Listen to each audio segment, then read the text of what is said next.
Hello everyone, welcome back. Get comfortable, relax, and enjoy today's exciting fanfic. Now, let's begin part 2.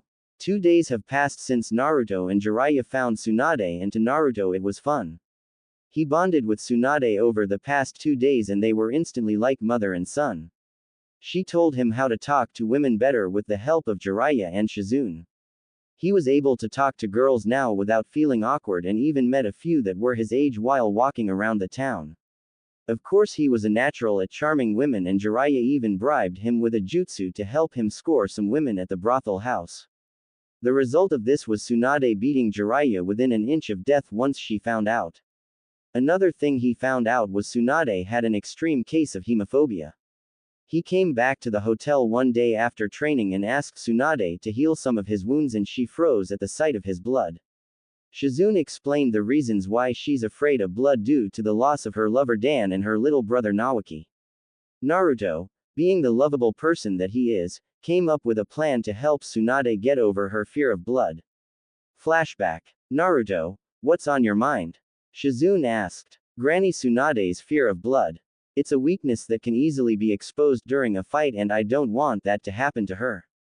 Naruto said, I understand, but these things take time to get over. Shizune said, it's been nearly 30 years. She's had more than enough time to get over it. Naruto said, well, some people take more time than others. Shizune said, what if I'm in danger and her fear of blood prevents her from saving me? Wait a minute, I got it. Naruto said, what? Shizune asked, we'll use me to get her over her fear of blood. Naruto said, how exactly are we going to do that? You have the 9 tails inside of you and it heals any major wounds. Shizune said, then we'll use a blood clone.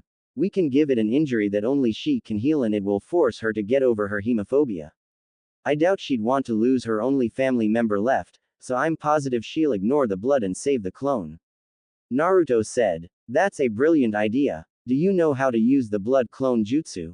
Shizune asked. Yeah, I just need to draw blood and then do 2 quick hand signs for it. Naruto said, we need an injury that's too severe for me to heal, but not too severe that it will destroy the clone. Lady Tsunade personally trained me so there isn't much that I can't heal. Shizune said, do you operate near the heart? Naruto asked. No, I've never been in a situation that required surgery near the heart. Oh, I see what you plan on doing. Shizune said, after we make the clone, stab the clone in the chest, but have it barely scrape the heart and rush the clone to Tsunade. She'll either have to let me die or get over her fear of blood and heal me. Naruto said, do we tell Master Jiraiya the plan? Shizune asked. No, pervy sage should be kept in the dark about this. We need his reaction to be legit. Naruto said, we need a backstory for the injury. Shizune said, tell her Kabuto attacked me while I was training. Use your chakra scalpels to do damage around the clone's body and then stab the clone in the chest with a kunai. Naruto said, it's almost scary how well thought this plan is. Shizune said and Naruto just shrugged. Few hours later. Lady Tsunade, I need your help. Shizune yelled as she burst into their hotel room. What is it? Tsunade asked. It's Naruto. Kabuto attacked him while he was training.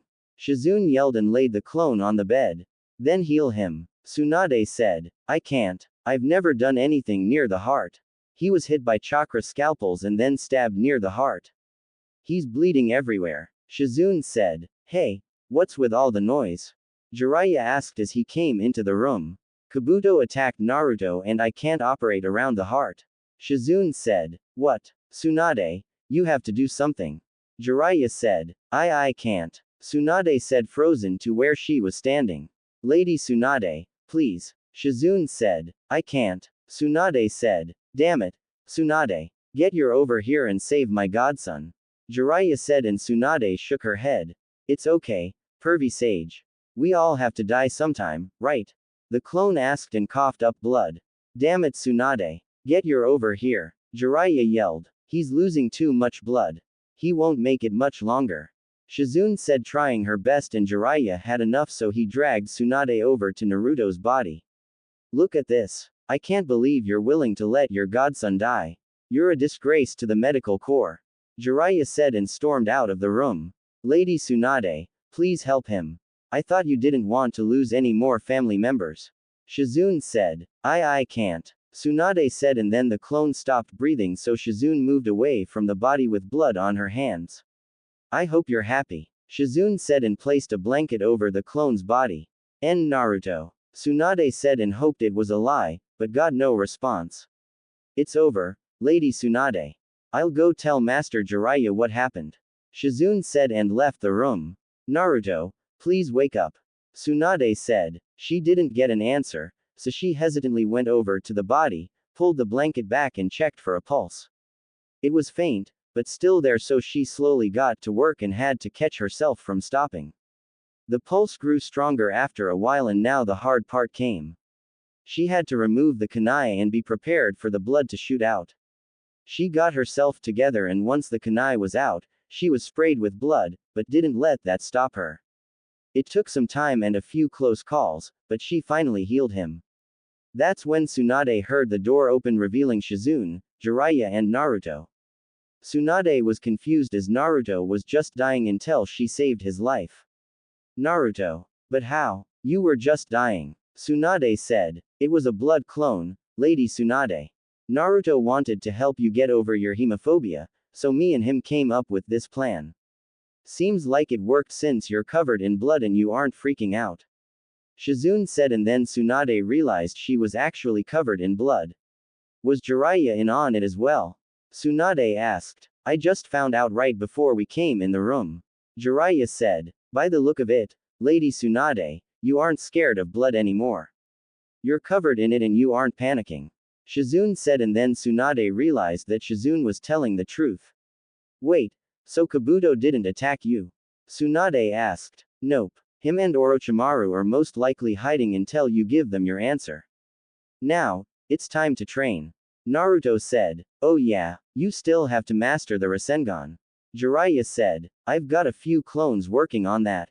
This training is for Granny Tsunade. Naruto said, and Tsunade's eye twitched. Will it kill him to stop calling me that? Tsunade thought. Train her for what? Shizune asked. To fight. It's clear that she's rusty, and since she's family, I don't want anything happening to her. We can have a fight between the two of us. Naruto said. You do realize she's one of the legendary Sannin, right? Jiraiya asked. One of the legendary Sannin who hasn't trained since before I was born. I should be able to get her back in shape. I mean, of course she's stronger than me, but I should be able to handle it due to my stamina and her current lack of training. Naruto said. Alright, Naruto. If you want to fight, then I accept.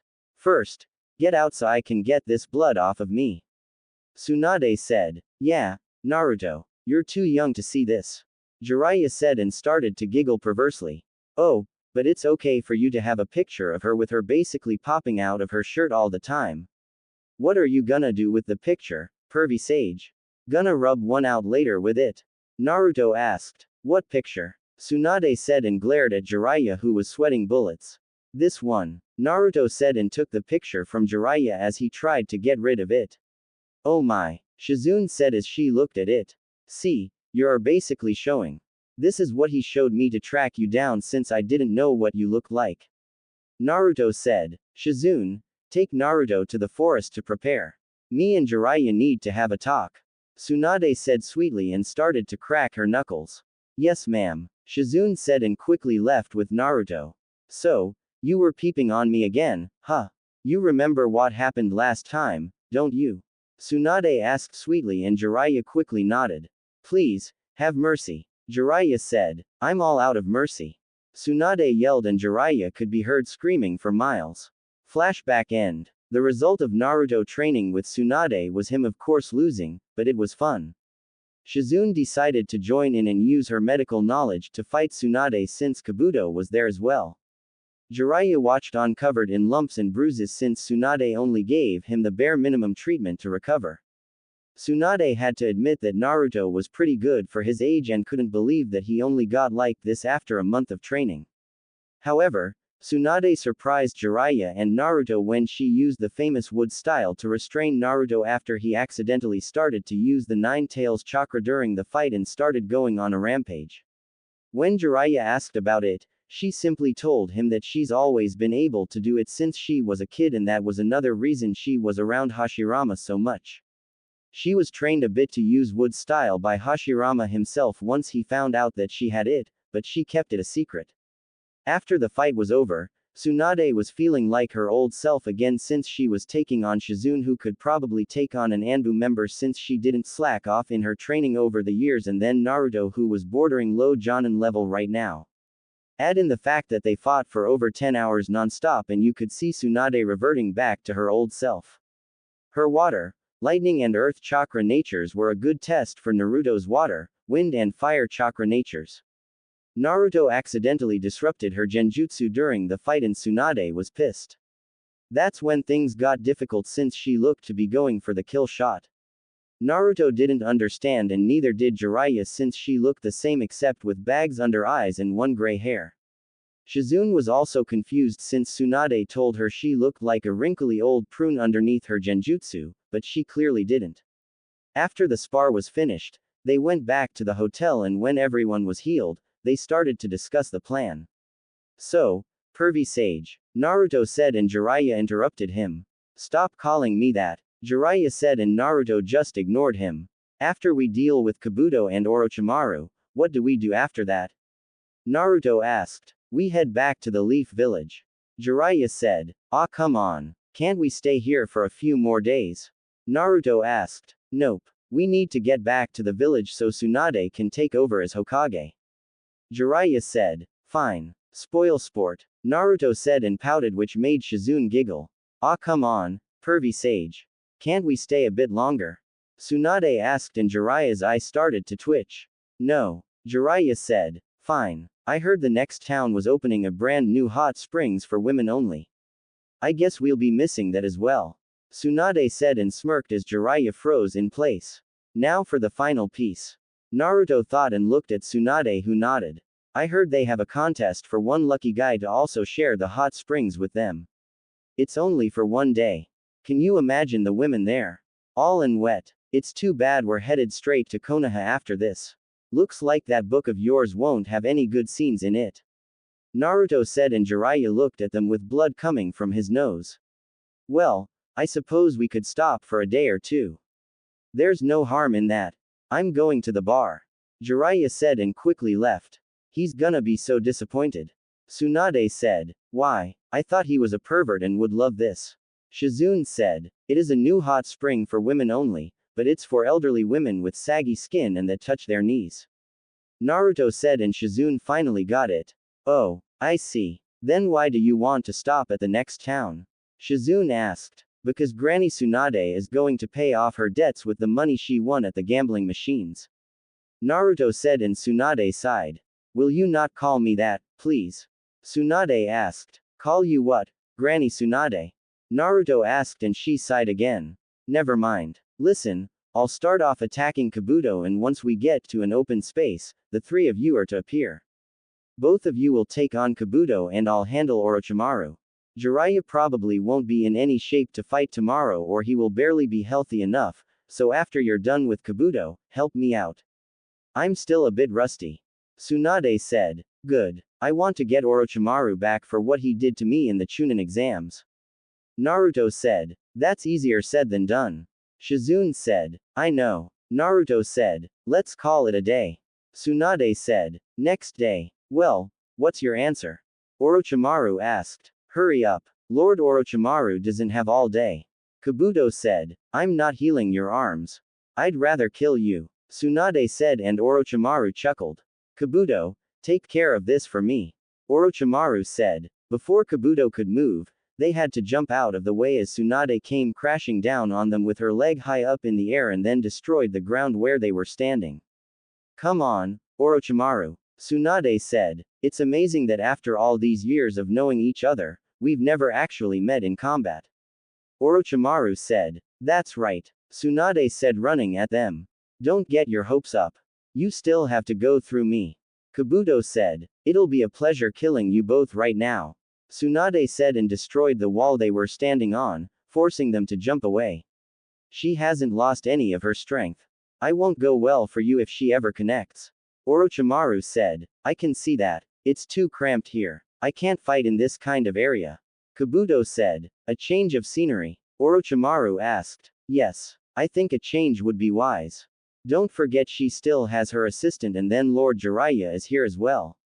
No doubt he heard the commotion and is already on his way. Kabuto said and then they hopped away. Perfect. Tsunade thought and gave chase. Open field. Why are you running? I thought you wanted a fight. Tsunade said. With Jiraiya around, a change of scenery was best for us. It's time to end this now. Orochimaru said as Kabuto jumped away from one of Tsunade's punches. Taijutsu was never my forte, but I can handle her. It's clear that she hasn't been training for this entire time. Kabuto said, but then had one of Tsunade's fists buried in his gut and he felt like every bone in his body was broken. What's that about not training? Tsunade asked. Seems you've had us fooled. Orochimaru said. It's not hard. Tsunade said and Kabuto healed himself before trying to attack her with his chakra scalpels, but Tsunade easily avoided him. Damn it. She's toying with me and it looks like she's not even trying right now. Were the reports wrong about her not training? No. They couldn't have been. We've had our best men on it and they never give information unless they're 100% sure. Time for Plan B. Every shinobi has a weakness and I just happen to know hers. Kabuto thought. Let's see how you fare against this. Kabuto said and cut his hand then threw his blood onto Tsunade. Nice try. Tsunade said and kicked him away. Something isn't right here. It's a well-known fact that she's afraid of blood. Orochimaru thought, as he watched Kabuto stand up and eat a plasma pill. Kabuto, I will assist you. It seems the reports on her were wrong. Orochimaru said, if you insist. Even without your arms she's no match for us. Kabuto said and then a puff of smoke happened. Well, it sure took you all long enough. Tsunade said, blame pervy sage. We had to go look for him and we found him drunk at a bar. He's barely able to fight properly. Naruto said, I'm fine, Naruto. Jiraiya said, Lady Tsunade, are you alright? There's blood on you. Shizune said, it's not my blood. You two can take on Kabuto. Me and Jiraiya can handle Orochimaru. Tsunade said, isn't this interesting? All three of the legendary Sannin together again. Who would have thought a day like this would happen? Orochimaru said, the Nine-Tails Jinchuriki will be a problem. I can't kill him because then they'll come after me and I'd rather not deal with that organization again. However, his dojutsu interests me. I'll have to figure out a way to get that boy on my side. Orochimaru thought, well, I guess I can handle Kabuto. Naruto said, I wouldn't underestimate me if I were you, Naruto. I'm as strong as Kakashi. Kabuto said, yeah, congratulations. Are we gonna fight or not? Naruto asked. Naruto, follow my lead. I'm the strongest between the two of us and I have experience. Plus, I can tell he specializes in medical ninjutsu, so I should be able to counteract him. Shizune said, didn't you tell me that medical ninjas are supposed to hang in the back during a fight? Maybe I should take the lead on this one. Naruto said, no, Shizune is right. She should lead because he can use chakra scalpels to fight and so can she. They'll cancel each other out. Tsunade said, fine, lead the way. Naruto said, Naruto and Shizune versus Kabuto. Kabuto immediately summoned a snake to assist Orochimaru in his fight and then activated his chakra scalpels. Shizune activated her own chakra scalpels and attacked Kabuto. It was clear from the start that Shizune was better at close quarters combat, but Kabuto was no slouch. He managed to cut the tendons in her right leg, but she also cut the muscle tissue in his arms. Shizune ducked when Kabuto swiped at her head and kicked him in the gut with her good leg, and before Kabuto could cut another tendon in her leg, Naruto used the great breakthrough and sent Kabuto flying backwards into a boulder. Thanks for the save. I just need a few minutes to recover. Shizune said, I can handle him from here. I've seen how he fights. Naruto said, you shouldn't take him lightly. Shizune said, I won't. Naruto said, Naruto Uzumaki, I hope you don't think you can beat me. Kabuto said arrogantly, anyone can lose on any given day. Naruto said, if you can't defeat Sasuke then you're not even close to being able to defeat me. I'll admit that Shizune has a chance, but you on the other hand have no chance at all. Kabuto said, trying to use Sasuke as bait to make me angry won't work. I'm looking past Sasuke now. My new goal is to surpass my sensei and then the fourth Hokage. Let me know when Sasuke defeats a tailed beast and then we'll be getting somewhere. Until then, shut the hell up and fight me. Oh wait, do you need Orochimaru's permission to fight me? Seems you can't do anything without him telling you to do it. Naruto said, you should watch what you say. Kabuto said, how does it feel working for somebody so weak? I guess we know who the weakest Sannin is. He lost to an old man while he had Hashirama and Tobirama Senju on his side. If that's who you take your orders from, then I guess you're just as weak as he is. Naruto said, shut up. Kabuto said, too easy. Naruto thought. Kabuto charged in at Naruto full of rage for disrespecting Orochimaru and never noticed the smirk on Naruto's face. Kabuto started swinging wildly with his chakra scalpels activated, and each time he swung, it would go right through Naruto. However, every time Naruto attacked, it managed to connect, and that just enraged Kabuto even more. What he didn't know was that Naruto was using the Shunshin at incredible speeds, creating after images of himself, but they were all able to attack him. I've had enough. Kabuto yelled. He was about to attack, but then Shizune used her poison mist on him, but Kabuto held his breath as the poison surrounded him so he wouldn't breathe it in. Naruto tapped his arm as a signal to Shizune to use her poison needles. She shot her poison needles towards the poison mist, and Naruto used his Gale Palm Jutsu to speed them up a bit. They heard Kabuto groan as the needles managed to hit him and smirked. What do your poison needles do? Naruto asked. They'll leave him near death, but since he's a medical ninja, he'll most likely slow the poison down to try and keep fighting.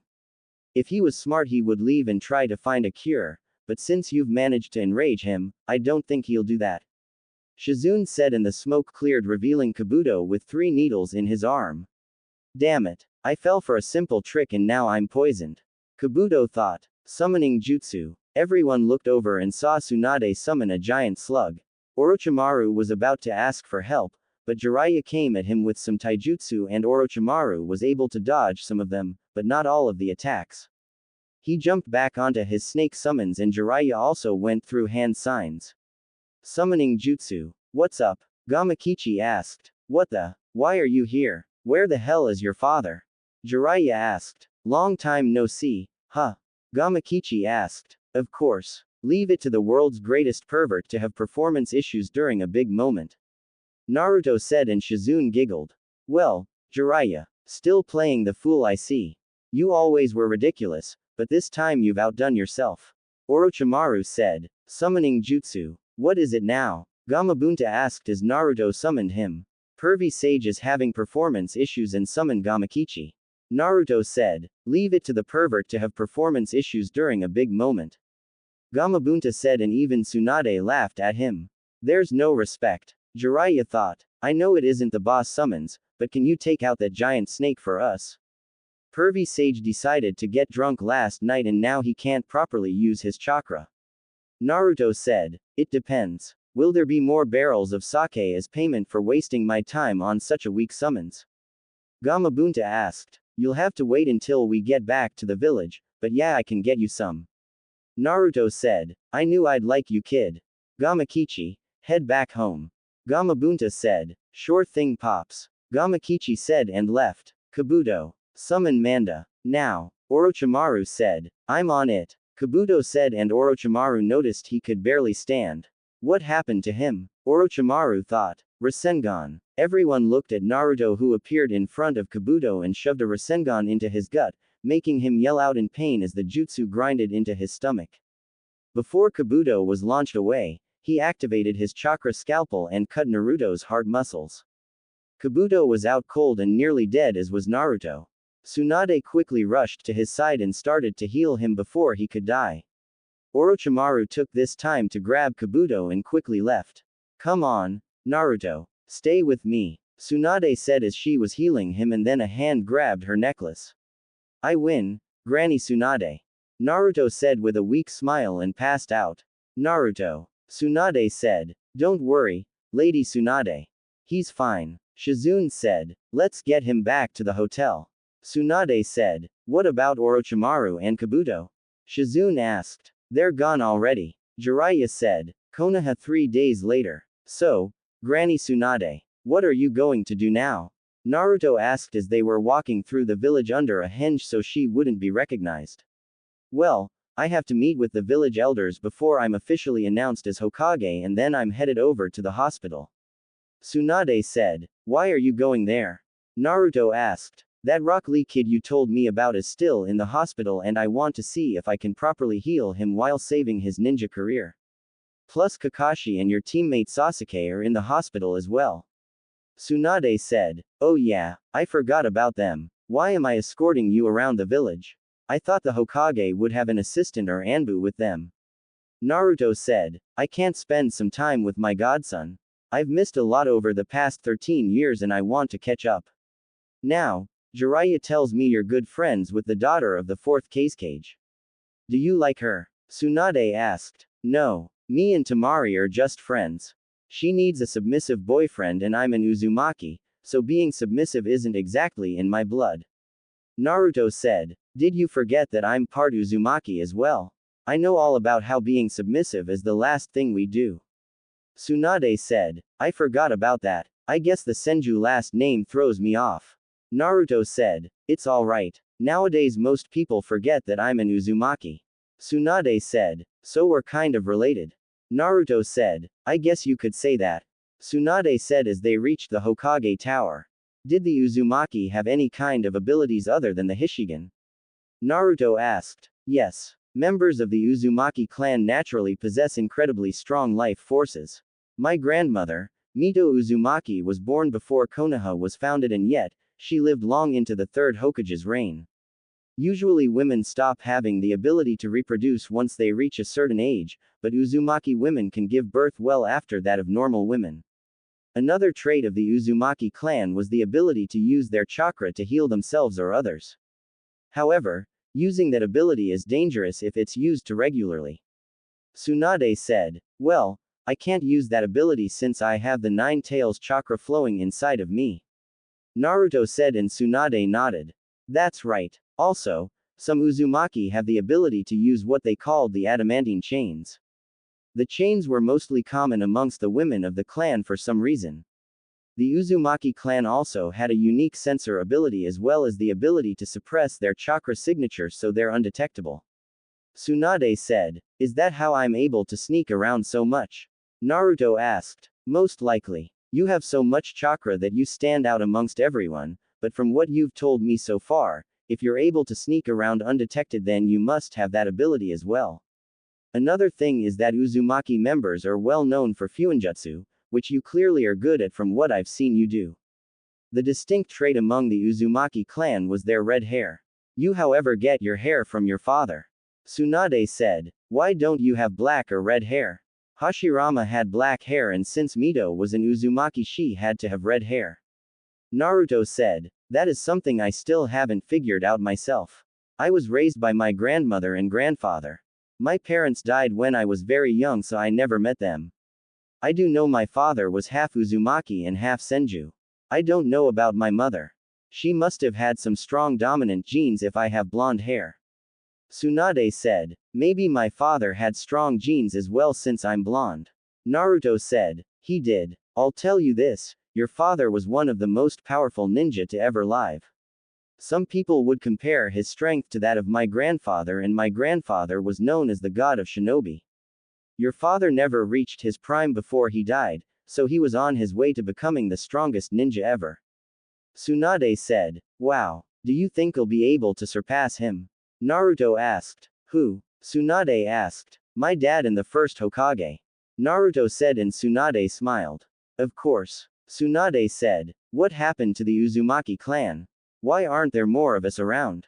Naruto asked. They were simply destroyed. Kumo, Iwa and Kiri joined forces to wipe them out. The Uzumaki clan's skill with Fuinjutsu earned them both respect and fear throughout the ninja world. Our clan may have been wiped out, but they took out half of the opposing enemy's forces as well. There was a rumor that some of the survivors were scattered around the world, but I couldn't find them when I left the village. Unless the survivors did exist and had children, we're the last two Uzumaki clan members alive. Naruto said. Wow. I'm guessing Kumo and Iwa will always have problems with Konoha then. Naruto said. Yeah, Iwa hates us due to the 4th Hokage's efforts during the 3rd Ninja War, and Kumo was involved in 2 incidents that involved us. One of them involved your mother and the other involved the Hyuga incident. Tsunade said. What happened with my mother? Naruto asked. I'll tell you that story at a different time. Tsunade said. I'll hold you to it. This is kind of personal and I won't get mad if you don't answer, but did you ever have any kids? Naruto asked and Tsunade had a sad smile on her face. No, but I wish I did. Tsunade said. Why not? Naruto asked. My boyfriend Dan died during the Second Shinobi War and I never had another relationship. I've had the occasional hookup before I left with one person, but I could never date him. Tsunade said. So, you and Pervy Sage, huh? Naruto asked and Tsunade froze. What? Tsunade asked. He talks in his sleep. He kept mumbling about some blonde lady who broke his heart and it made him leave for over 20 years. I just put 2 and 2 together. Naruto said. Keep that to yourself. Tsunade said. Okay. Why not have kids with Pervy Sage? I mean, it's obvious he loves you and you must have had some type of feelings for him if you would hook up with him more than once. You said it yourself that you wish you had kids, so why not with him? Naruto asked and they came up to a room where the elders were waiting. Not gonna happen. Now, let's go. The elders are waiting for me. Tsunade said. Why should I go in there? I thought this was a private meeting. Naruto said. You already know what's going on and you're my escort. Shizune should already be in there and I'm technically the Hokage, so I can bring whoever I want. Tsunade said and opened the door then dropped their hinge. Lady Tsunade, I'm glad you can join us. However, young Naruto must leave. Elder Homura said. He stays. He knows what is going on and was my escort for the day while I had Shizune working with patients at the hospital. Tsunade said. Very well. Elder Homura said. Are you sure it is wise to have him here? No offense, but he's only a genin. Elder Kaharu said. I'm sure. Tsunade said. This is unacceptable. The boy must be removed. A man with a bandage over one of his eyes said and then looked at Naruto. He stays, Danzo. He'll be on his best behavior. Isn't that right, Naruto? Tsunade asked and then Naruto activated his dojutsu. Will you please deactivate your dojutsu? Homura asked. No. Somebody is trying to control me with a genjutsu and this keeps it from happening. I know who it is, but I'd rather not put the person on blast. So, stop before I kill you. Naruto said and the genjutsu stopped. What kind of eyes are those? To be able to detect and block out the Koto Amatsukami is simply unheard of and impossible. Danzo thought. Very well. We shall allow it. Kaharu said, as she already had felt a genjutsu being used. Before we start, how many people are supposed to be in this room? Naruto asked. Only the 6 of us. Homura said and Naruto threw 4 kunai into each corner of the room revealing 4 dead blank Anbu masked shinobi who quickly went up in fire. It seems somebody doesn't know what a private meeting is. Tsunade said and glanced at Danzo who was visibly angered. Damn it. The Jinchuriki is stronger than I thought. I must leave before he makes it known that it's me. Danzo thought and stood up. Where are you going, Danzo? We still have a meeting to get started. Kaharu said. I must seek out my personal doctor. My missing eye is bothering me. Danzo said and left the room. Now, may we get started? Tsunade asked. Yes. Listen carefully, Tsunade. We must send word to the feudal lord that the 5th Hokage has officially arrived in the village. All the preparations must begin at once for the coronation ceremony. Kaharu said. Can't we just skip the ceremonies?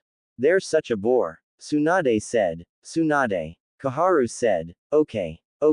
It comes with the job, I guess. One of the perks of being Hokage. Tsunade said. I'll send to Jonin to immediately send word that in a few days from now, we will officially welcome the 5th Hokage. Kaharu said. I understand. Tsunade said. Your grandfather would be proud of you. Homaru said. You've met the 1st Hokage? Naruto asked. Yes. We were students of the 1st and 2nd Hokage along with Hiruzen and Danzo. Kaharu said. Then you must have known Mito Uzumaki. Was she really as great as Granny Tsunade described her to be? Naruto asked. You told him of his heritage?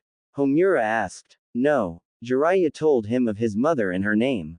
I only told him bits and pieces about his father, but nothing to give away who he is. I figured since he knows he's an Uzumaki that I should give him a bit of a history lesson. Tsunade said, why not just tell him of his father? You can overrule Hiruzen's law about his parents now that he's dead.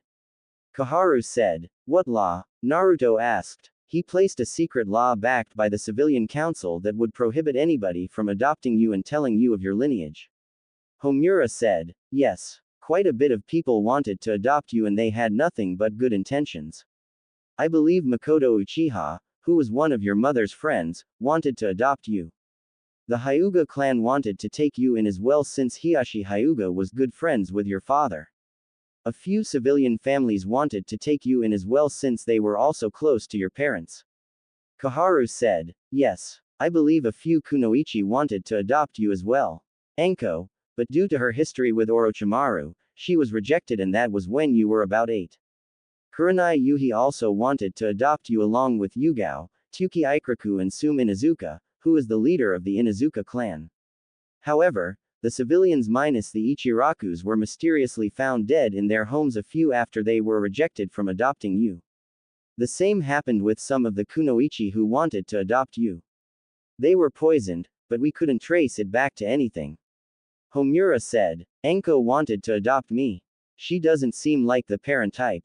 Naruto said, despite Enko being tough on the outside, she does have a big heart. She saw how you were being treated and she remembered how the village treated her once she was betrayed by Orochimaru and came back to the village. She didn't want you to grow up the same way she did, but Hiruzen rejected her and claimed that you were just fine. He even went as far as to place a squad of Anbu to follow her and make sure she didn't come in contact with you. Homura said, wait a minute, why would he do that? Shizune asked. Because Hiruzen wanted him as a weapon similar to Danzo. Hiruzen knew about the beatings and you living on the streets for 2 years, but he would sometimes order those mobs to attack you and then play the grandfatherly role to manipulate you to turn you into a weapon. Apparently you were smarter than he thought and you didn't fall for any of his tricks. Koharu said, I always knew there was a reason I didn't trust him anymore. Naruto said, was he being controlled by a genjutsu? Tsunade asked. No. This was held in a private meeting between us right after Naruto was made into a Jinchuriki. We of course were against it, but he was the Hokage and his decision was final. I was well known for being able to detect genjutsu during my time as a shinobi and Hiruzen was not under any kind of influence. Koharu said, do not worry though. Enko took care of the mobs after they attacked you. She along with Yugao killed them once Enko was released from Anbu supervision. It was her way of helping you while you were out on the streets. Homura said, then why does she act like she doesn't know me? Naruto asked. Because Hiruzen had a memory blocking seal placed on her and we couldn't find Jiraiya to remove it for us. Koharu said, I'll remove it then. I've come across that seal during my training with Pervy Sage.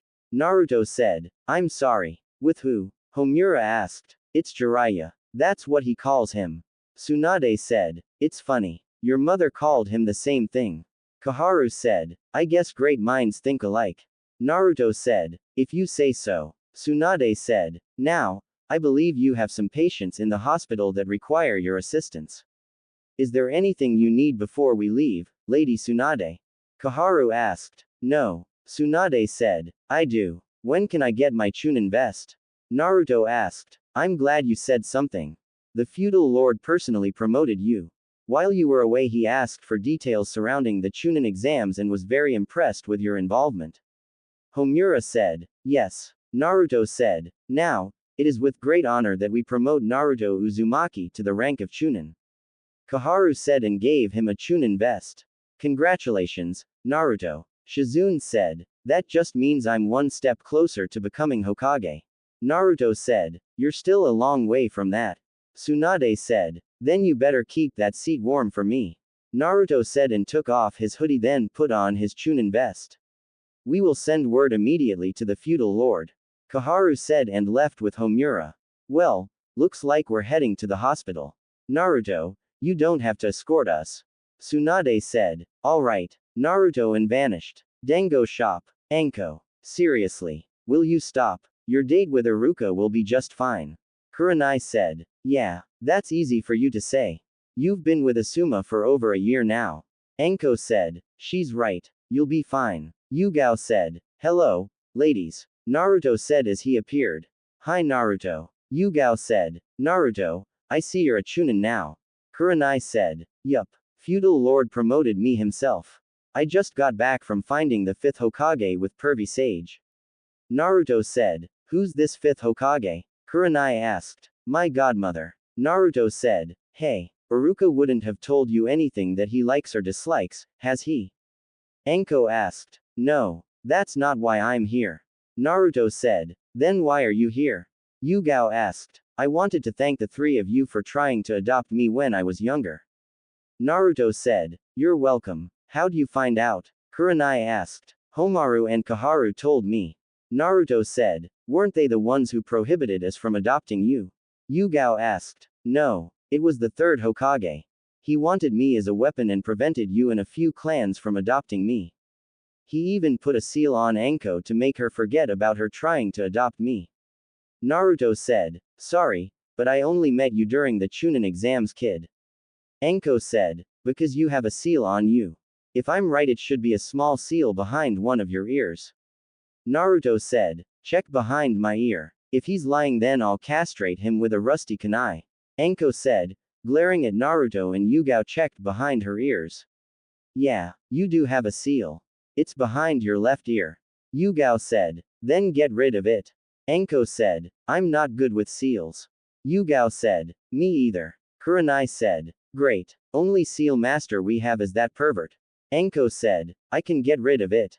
I know Fuinjutsu. Naruto said. Yeah, right. Enko said. I'm a level 7 sealing expert. I was already a level 5 sealing expert before Pervy Sage trained me, and now I'm at level 7. Naruto said. Why should I believe you? Enko asked. It's either I get rid of it or Pervy Sage does it, and he'll most likely have you get for it. It's your choice. Naruto said. I'd do it if I were you, Enko. I've known Naruto since he was a kid and I can tell when he's lying. Yugao said. What? I do not lie. Naruto said and looked away. Then why aren't you looking at me? Yugao asked. Because I don't want to. Naruto said. How long will it take you to remove this seal? Enko asked. Not even 5 seconds. Naruto said and went through 3 hand signs before tapping her behind the ear on the seal. It stings a bit. Enko said. It's because I had to override it with my chakra. It's gone now. Naruto said. Yeah, I remember now. I saw you one day get cornered by a mob and they were about to start beating you until I showed up and took you away before they even got their weapons out. I argued with the 3rd Hokage for hours on multiple occasions about adopting you, and he came up with some bullshit excuse that it would make the family too powerful since you're a Jinchuriki. That, and he thought my seal would activate if I was in constant communication with you. After that I don't have any memory of you until the Chunin exams. Enko said. I was told it was because I was too high up in the rankings to adopt you, but when I asked for another child he magically had the paperwork ready. Mind you, I was a Chunin until I was recently promoted a few months before I took a Genin team. Kurenai said. He forced me to stay in Anbu so I wouldn't be able to adopt you. Yugao said. You 3 aren't the only people who tried to adopt me. Naruto said. Who else tried to adopt you? Kurenai asked. Tsuki Ichiraku, Hiyashi Hyuga, Sume Inuzuka, Makoto Uchiha, some kunoichi, and a few civilian families that my parents were friends with and knew about me. He had the civilians and other kunoichi killed a few weeks after they were all rejected from adopting me. They were poisoned. Naruto said. Then why not poison the rest of us? Kurenai asked. You're the Genjutsu mistress, so you probably have good sensor ability and would have trapped whoever was sent to poison you in a Genjutsu. Enko is basically immune to poisons because her past with Orochimaru and Yugao was in the Anbu. Sume Inuzuka would have smelled the poison. Hiyashi Hyuga, from what I know, doesn't take any food or drink that wasn't prepared by the Hyuga servants, and Makoto Uchiha must have been high in the Uchiha clan in order for him to not get rid of her. Naruto said. Makoto was the clan head's wife and she's Sasuke's mother. Yugao said. Then it's a good thing I wasn't adopted by her. Naruto said, and they laughed. So, what are you going to do now? Kurenai asked. Take a few days off. After that, I'll start to train and take some missions. Naruto said. Speaking of training, I want to test my genjutsu on you. Master Jiraiya said you can't be placed under a genjutsu while your dojutsu is active and I want to try it out. Kurenai said. It's true. While my dojutsu is active I can't be placed under a genjutsu. You can help me though. I'm only able to break out of genjutsu up to C rank. Anything higher and I can't do it. Naruto said. Sure. Just find me when I'm not with my team. Kurenai said. Ever thought about learning kenjutsu? Yugao asked. Yeah, but every time I go look for a sword, none of them seem right for me. Even the custom-made swords don't feel right in my hands. I just decided to stick with kunai.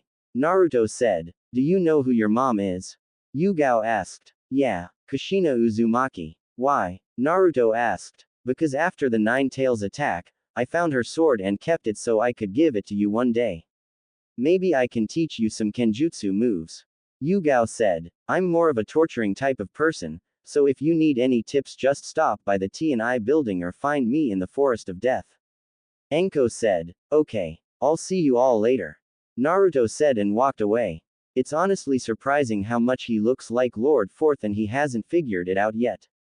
Enko said. Give him some time. He'll figure it out. Kurenai said. Do you think he'd want us to adopt him now? Yugao asked. I doubt it. He said his godmother was the Hokage, so more than likely she's the one taking care of him now. Enko said. That's just the thing. Who is his godmother? Kurenai asked. I guess we'll find out in a few days. Yugao said, and the Enko saw a piece of paper on the table. What the hell? That sneaky little shit. Enko said as she read the paper. What? Kurenai asked. Read this. Enko said and gave her the paper. Enko, as I removed the seal behind your ear, I looked at the other one on your neck. Give me a few months and I should be able to remove it. Naruto. When did he even look at the curse mark? Kurenai asked. I have no idea. I'll see him in a few months, so if he's lying I'll just castrate him. Enko said. Naruto. Naruto was walking through the village towards the Hokage monument to look at the village like he normally does. It's been a hectic 2 months for him and he needed time to process everything. He found a sensei that will actually teach him something and he just happened to be his godfather. He discovered he had a rare dojutsu, he won the Chunin exams, stopped a tailed beast, made a new friend in Tamari, found out the Akatsuki were after him, found his godmother, and most importantly, he found out who his mother was. Finding out about his clan was also something he'd be grateful for. If it wasn't for Tsunade then he'd probably never know any of this. He was thinking so much that he failed to see the crowd of ninja and civilians surrounding him, until he had to dodge a kick. The hell? Naruto said. Demon scum. A random Jonin said. I don't know why he's still alive.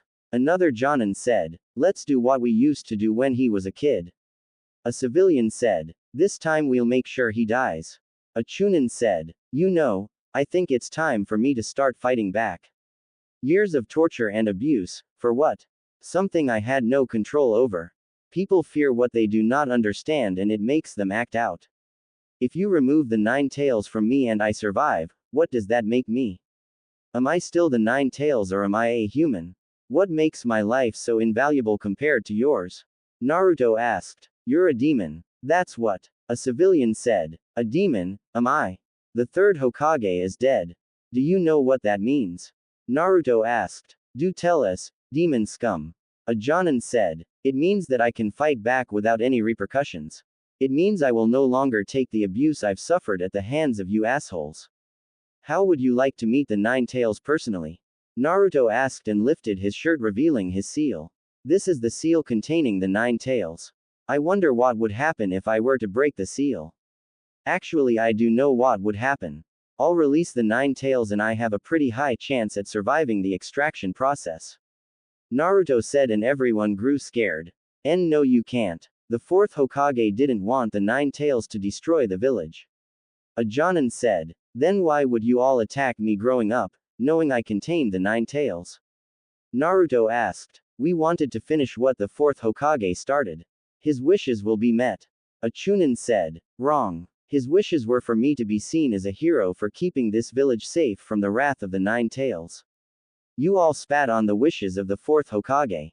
You all are tarnishing his name and he's rolling over in his grave because of all of you. I'm giving you all a warning. Do not attack me again or I'll retaliate and send you to the hospital. Naruto said, You don't scare us. We kill you and we kill the Nine Tails. A Jonin said and the crowd cheered. Fine. If you want to fight, then bring it. Naruto said, and before anyone could move, two people appeared in front of Naruto. Ah, Naruto. You weren't going to have all the fun without me, were you? Anko asked and pulled out some kunai. I swear some of you shouldn't be a ninja if you can't tell the difference between a container me a tea contains. Kurenai said. So, who wants to attack first? Anko asked and the Tsunade appeared. Everybody stop. Tsunade yelled. It's Lady Tsunade. A Jonin said. Now that she's here, we can kill the demon. A Chunin said and Tsunade just smiled before she punched him away. Anbu. Tsunade said and 20 Anbu appeared.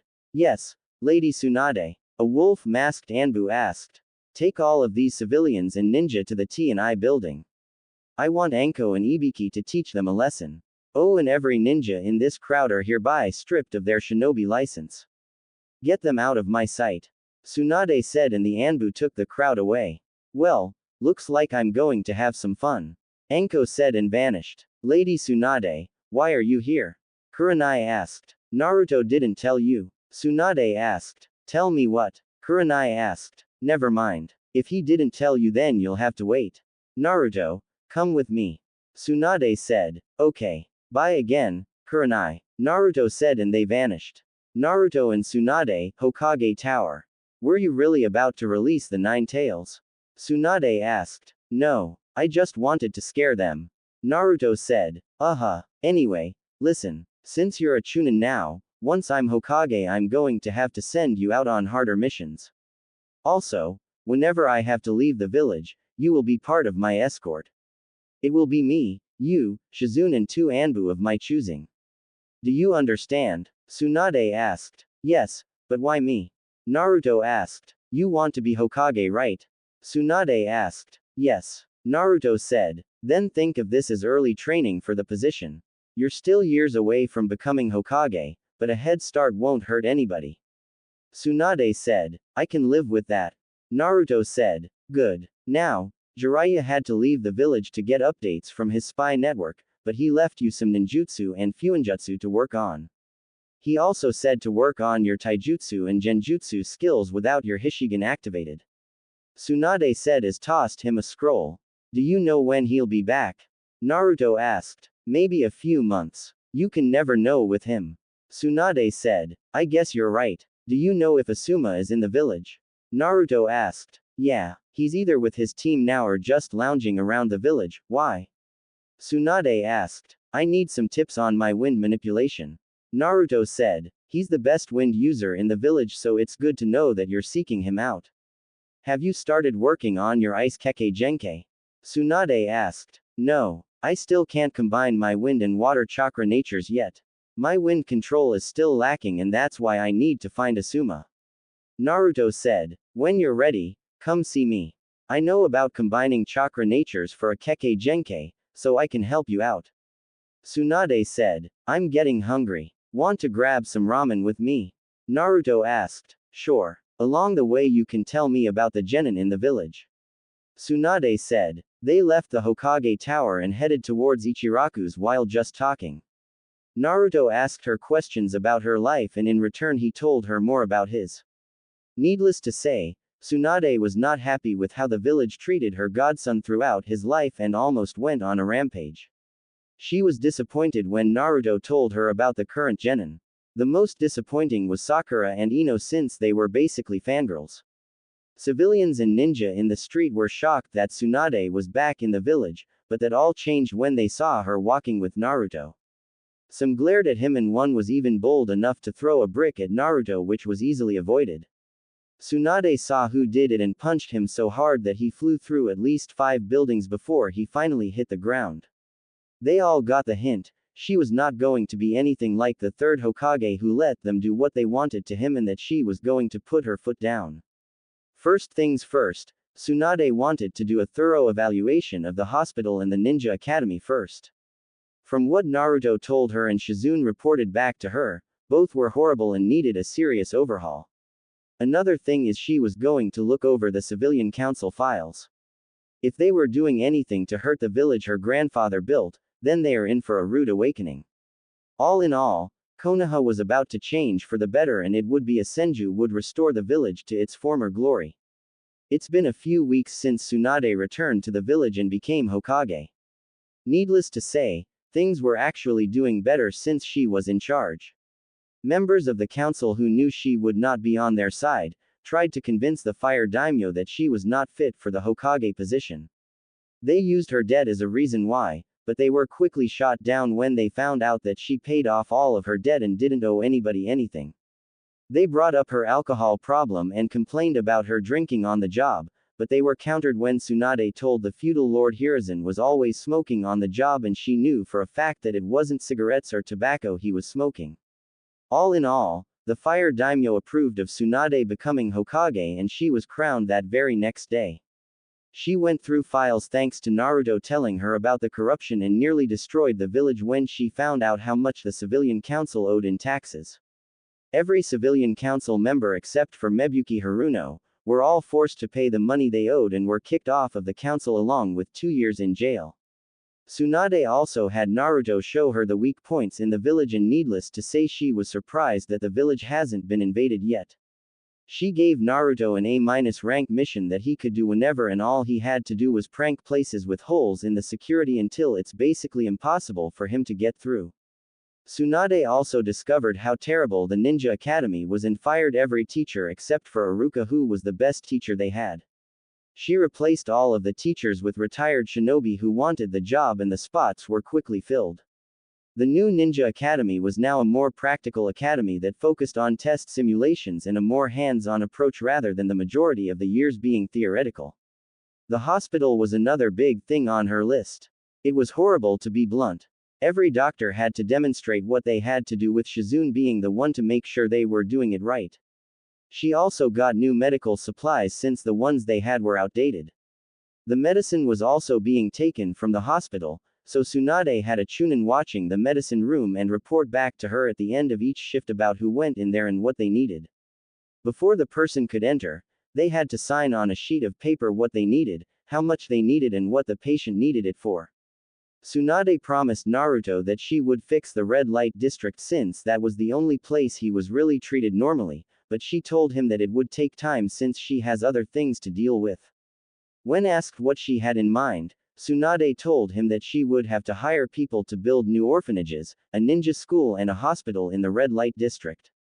Needless to say that Naruto was ecstatic.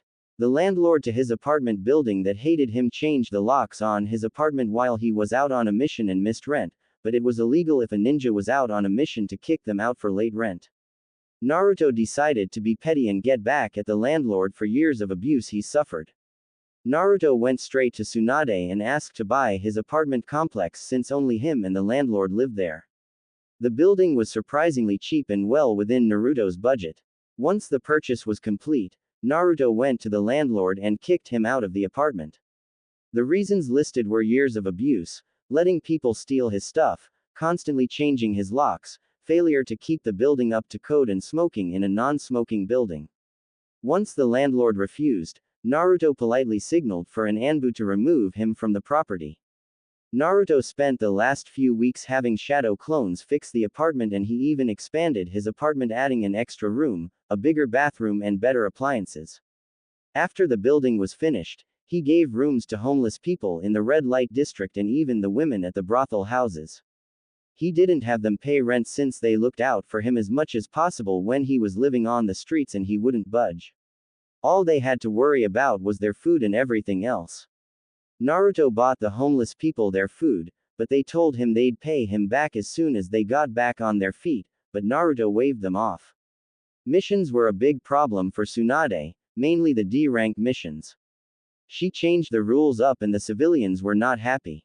Only the elderly and disabled were allowed to ask for a mission such as dog walking, fence painting, building a fence, grocery shopping, help with their gardening, and mail delivery. If you were not elderly or disabled, you had to pay triple the amounts for the D-rank mission. Speaking of missions, Naruto was given a lot of back pay once Shizune discovered he was getting paid significantly less than Sasuke and Sakura when he did D-rank missions during his time on Team 7.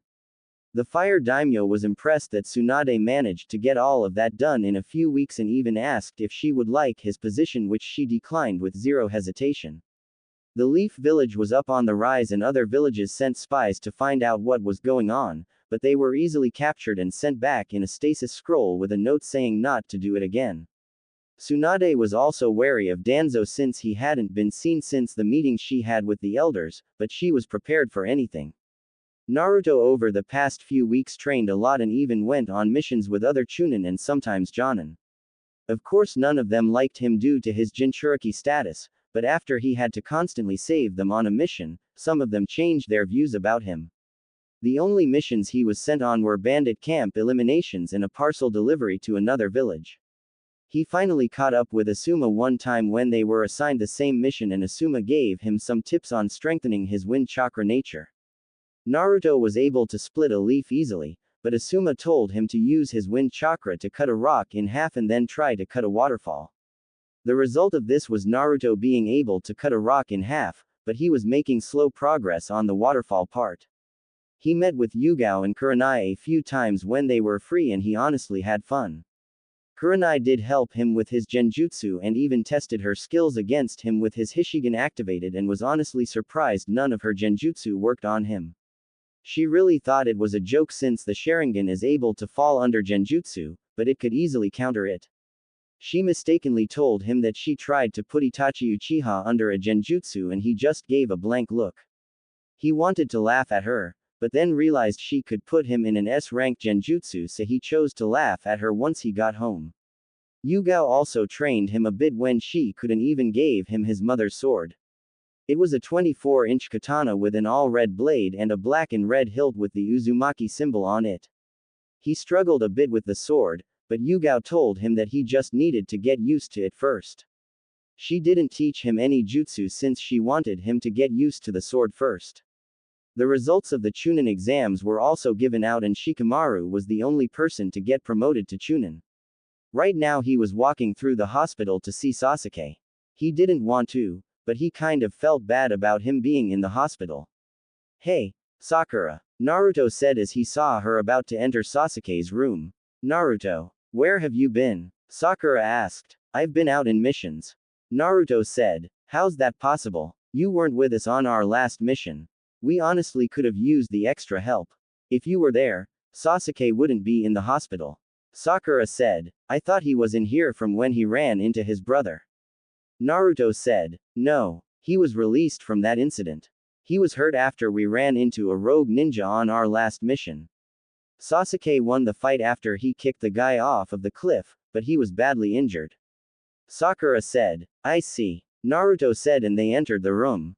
"Hey, Sasuke. Look, I brought you some apples. You do like them, right? I wonder where I put that knife I had before." Sakura said and started to look around for the knife. Naruto helped her find the knife and this caused them to start bickering between one another. As all of this was going on, Sasuke was too busy thinking about all the strength Naruto had acquired in a short amount of time. The 7 heavenly breaths, multiple chakra natures and jutsu to go along with them, the dojutsu and summoning jutsu. He also remembered how Naruto easily defeated Gaara twice in the same day, but he was barely able to scratch him. He even thought back to when Itachi told him he's not interested in him when they fought and how he was after Naruto instead. He was brought out of his thoughts when Sakura offered him an apple slice that she peeled for him and he slapped it out of her hand. Naruto noticed Sasuke glaring at him and knew what it was about, but he decided to play dumb. "What are you glaring at me for? She's the one who offered you the apple." Naruto said. "I want you to fight me. Fight me right now." Sasuke said. "We're in a hospital and you just got patched up. A fight with me should be the last thing you want." Naruto said. "Shut up and fight me." Sasuke said and activated his Sharingan. "Oh, the Sharingan. Trying to intimidate me, are you? Sorry, but I'd rather not beat up a cripple. Maybe when you're healed up we can fight and I'll humble you." Naruto said and Sasuke got in his face. "You said you wanted to fight me, right? Well, now you've got your chance." Sasuke said. That was before. I'm looking past you now. I want to fight your brother. He's much stronger than me and you combined. You don't even pique my interest. Naruto said, and that pissed Sasuke off. I will be the one to fight Itachi, do you understand me?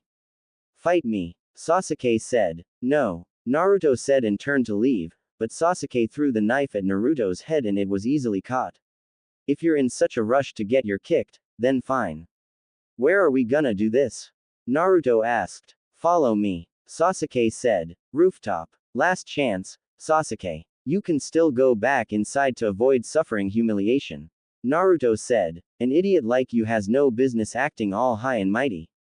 Sasuke said. High and mighty? I think you've got me confused with yourself. You're the one who was handed everything you wanted ever since your family was killed. I'm as humble as you can get. I went from sleeping on the streets and in the forest for 2 years to becoming a chunin. You are the most high and mighty person in this village and you act like that just because you're from the Uchiha clan. Naruto said. This village wouldn't be around if it weren't for the Uchiha clan. We're the most powerful clan ever. A clanless loser like you wouldn't know anything about that. Sasuke said. The most powerful clan ever and yet they were wiped out in a single night by one person. Clanless. I'll tell you something about my clan. They were wiped out before I was born and it took Kumo, Iwa and Kiri to wipe us out and yet their forces were reduced to less than half. Naruto said. Let's just do this. Sasuke said. Put on your headband and we will. I'll wait. Naruto said. Not to worry. I don't need that thing. There's no reason to put it on because you won't even be able to scratch my forehead. Sasuke said. Yet you have your Sharingan activated. If you were so sure that this would be as easy as you say, then you wouldn't have your Sharingan activated. Naruto said. You honestly think we're equals? Sasuke asked. No. You're beneath me and it's eating you up inside knowing that the loser and dead last has surpassed you quite easily. Naruto said. Enough talk. Sasuke said. Sasuke ran at Naruto and threw a punch at Naruto, but it was easily blocked. Naruto threw a feint right hook at Sasuke which he knew his Sharingan would follow and once Sasuke went to block the punch, Naruto kicked his legs from underneath him and kicked Sasuke into the fence that was on the roof. Sasuke quickly recovered and went for a spinning back kick, but Naruto caught it and swung him around. Sasuke planted his hands on the ground and twisted his body then kicked Naruto into the air. Once Naruto landed, Sasuke came running at him with a barrage of punches and kicks that were all avoided. Naruto decided to use an old trick he hasn't used since he started training with Jiraiya and created a sea of shadow clones. Sasuke managed to take out a few of the shadow clones until he was overwhelmed and they started to punch and kick him all over the roof. Sasuke jumped in the air and after a few hand signs he used the fireball jutsu and burned everything on the roof to get rid of the sea of shadow clones. He saw Naruto standing there unharmed and he created the Chidori in his hand as he was falling out of the air. Naruto just stood there and waited for him to get closer before he created the Rasengan in his hand. Sakura came running at them begging them to stop and once their jutsus nearly collided, Kakashi came in and threw both of them away with ease. The sound of metal being pierced was heard and the sound of metal exploding followed by water was heard as well. What are you two doing up here? That was a bit too far for a simple sparring match. Kakashi said. Naruto mastering the Rasengan already. How can he use that jutsu? Kakashi thought. Sasuke tore his hand out of the water container and water came pouring out at a rapid pace while Naruto's only had a small little stream like a water fountain which made him smirk. What were you thinking? Were you going to kill Naruto, Sasuke? What are you doing, giving yourself over to a sense of superiority? The size of the Chidori there wasn't one to be aimed at a comrade of the same village as you. Why such infantile behavior? Kakashi asked and it was Naruto who decided to respond. It's because I was once the dead last and now he's beneath me. That and his brother kicked his after he foolishly left the village without permission. Naruto said and Sasuke yelled trying to attack Naruto, but Naruto just kicked him off of the roof. That was uncalled for, Naruto. Kakashi said. He's your genin. You should have focused on fixing his attitude instead of personally training him every day. Naruto said. We'll talk about this later. We have a team meeting tomorrow anyway about your attendance. Kakashi said. That's because I'm not on Team 7 anymore. I was promoted to Chunin after I came back from my mission with Pervy Sage. Naruto said and walked away. I'm assuming it was you who taught him the Rasengan. Don't you think he's a little too young to be handling that jutsu? After all, he could have killed Sasuke had something gone wrong. I know you want to protect him from the Akatsuki, but to think you would teach him that jutsu. Kakashi said, you're one to talk. Teaching an unstable genin the Chidori knowing he's a flight risk and is shrouded in darkness. A bit hypocritical, don't you think? It's obviously bad blood between them, but where did it come from? Jiraiya asked. Their relationship is like the one between you and Orochimaru in the past. Kakashi said, no, this is different. With me and Orochimaru it was always a one-sided rivalry. This one seems to be more about Sasuke being jealous that Naruto is able to close the gap between them with the slightest training and then surpass him when he's trained seriously. Naruto was seeking validation of his strength from everyone including Sasuke, but now that he's surpassed him, Sasuke can't stand the fact that the roles are reversed. Naruto is looking past him now and he's aiming to surpass you and eventually me. They both have something driving them on. Naruto wants to become Hokage and Sasuke's drive is his hatred for Itachi. Jiraiya said, right, I'll leave Naruto to you and I'll deal with Sasuke myself. Kakashi said, Naruto. Naruto was walking through the village streets thinking about the fight. He really didn't want to fight Sasuke and it was proven since he didn't even put half the power into that Rasengan. The old him would have bragged about knowing an awesome jutsu that Sasuke didn't know, but he's different now. As he was walking, he noticed Jiraiya leaning up against a wooden fence waiting for him and he just sighed. Did Kakashi send you to yell at me? Naruto asked. No, but we need to talk. The Rasengan isn't a move you use against a comrade in the village. Jiraiya said, I know. Honestly, I didn't want to use it against him. I don't know if you were there or not, but I didn't make the Rasengan until the very last second and it wasn't even at half its strength. Naruto said, then why did you agree to fight him in the first place? Jiraiya asked. I wasn't going to fight him. I told him to heal up first and then walked away, but he threw a knife at the back of my head and that's what made me fight him. He got what he wanted and got his kicked in the process.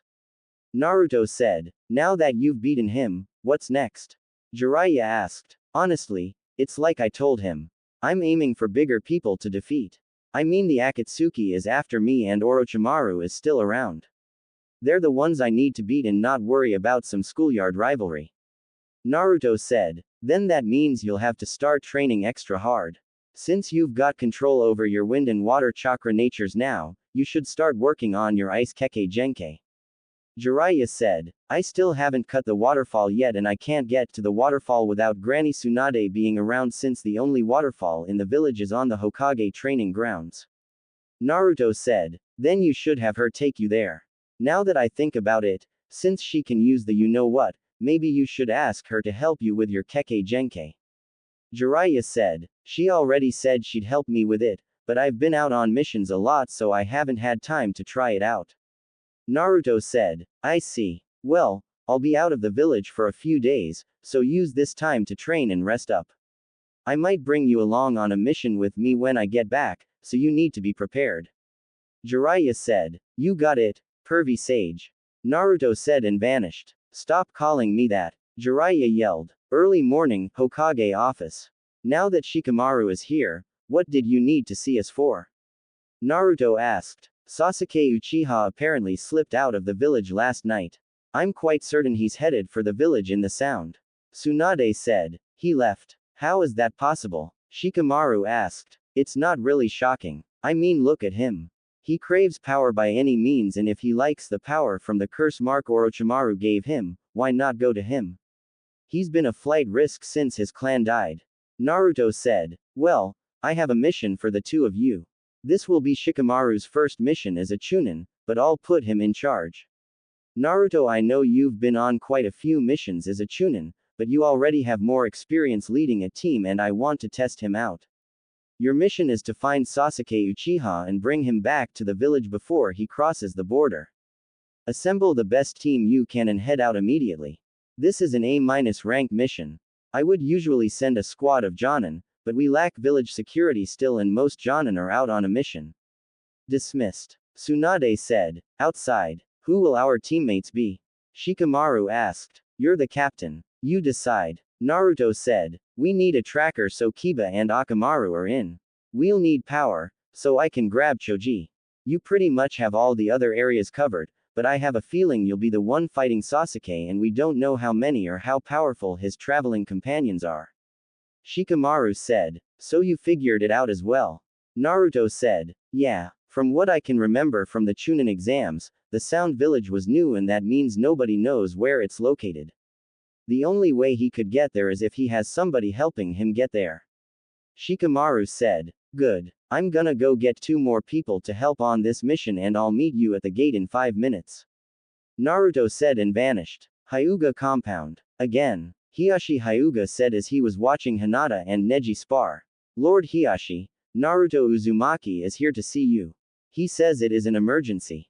A Hyuga servant said. Neji, Hinata, that is enough for today. Hiyashi said. Yes sir. They said and bowed as Naruto entered the dojo. What brings you here, Naruto? I was unaware of any meetings today. Hiyashi said. Sorry for showing up interrupted, but I need Neji and Hinata for an important mission. Naruto said. What rank is the mission? Neji asked. A ranked. Naruto said. What happened? Hiyashi asked. Sasuke escaped the village and is heading towards Orochimaru. We're behind a few hours, but with 2 Byakugan users on our team, we should be able to handle this mission and whatever it throws at us. The team is me, Shikamaru, Choji, Kiba and Akamaru, Hinata and Neji. Naruto said. Very well. Hiyashi said and nodded to them. When do we leave? Neji asked. Now. Naruto said and vanished. Main gates. Everybody understands the mission, right? Shikamaru asked. Find Sasuke and take out anyone who tried to stop us. Kiba said. That's right. Now, let's move out. Naruto said. Naruto, I'm supposed to be the leader, remember? Shikamaru asked. What's up with you acting like the boss, Naruto? Taking orders from somebody as lazy and unmotivated as Shikamaru doesn't sit well with me either, but still. Kiba said. None of you get to decide who's the leader. Shikamaru is the only one of us who is a Chunin. That means the elders of the village clearly believe he's got what it takes to be the leader. Choji said. I was promoted by the feudal lord himself and I've already been on missions as a leader. Now, we need to hurry up and move. Naruto said. We need a plan just in case they try to ambush us. Neji said. That's why I brought you and Hinata along. Your Byakugan along with hers and Kiba and Akamaru's nose tracking ability should give us time to prepare for an ambush. Naruto said. This is the formation. Kiba will be in the front since he's tracking Sasuke's scent. Choji and I will be on the left and right sides.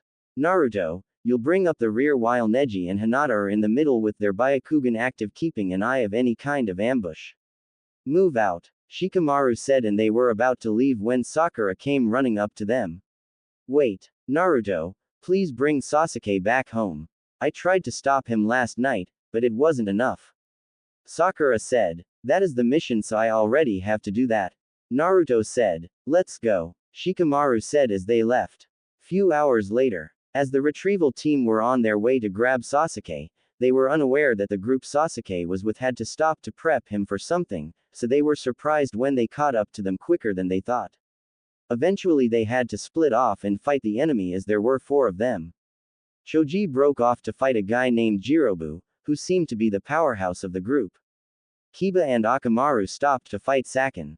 Neji and Hinata broke off to fight somebody named Kidomaru who was basically a human spider fighting at long range giving him the advantage.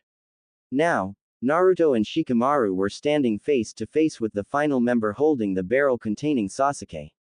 So, your friends introduced themselves. What's your name? Naruto asked. Why should I tell you? The girl asked. It's common courtesy. I'd like to know the name of the opponent I'm going to defeat.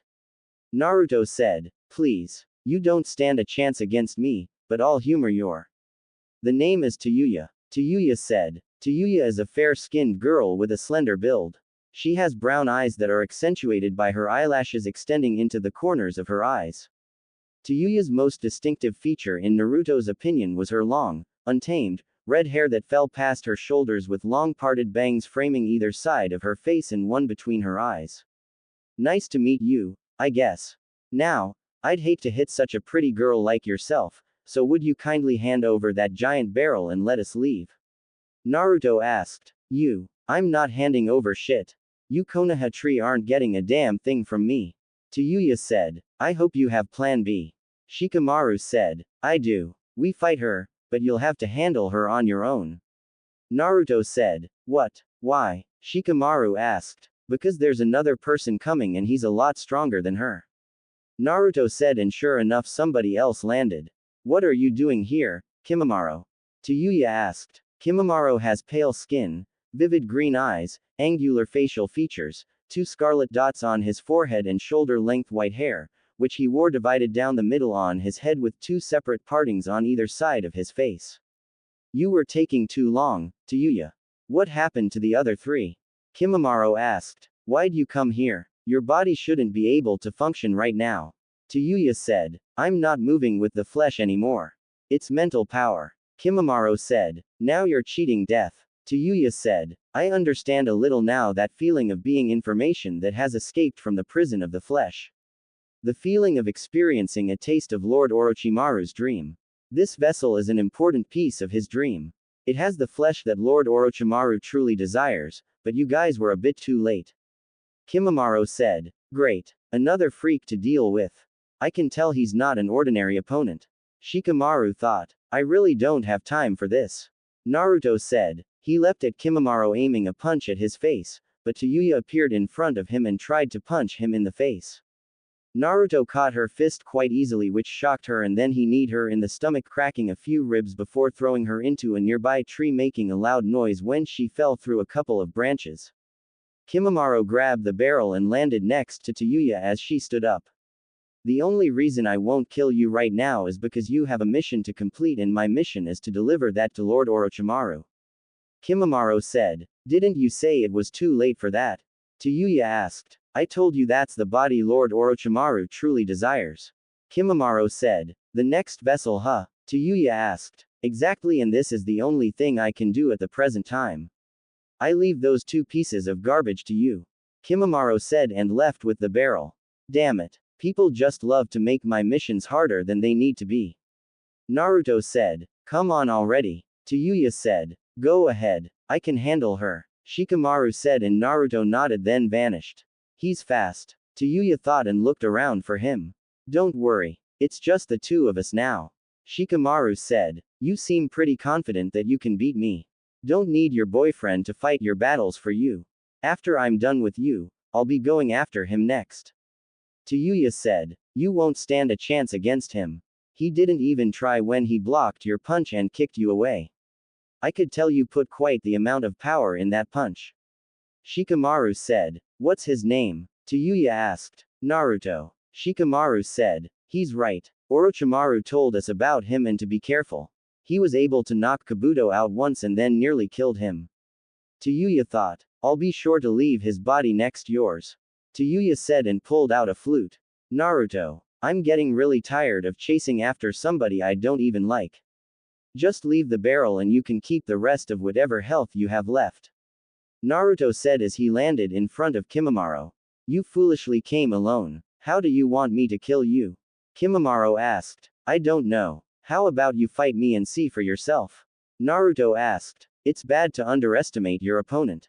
Kimimaro said. I'm not underestimating you. I can already tell you're powerful. What does Orochimaru want Sasuke for anyway?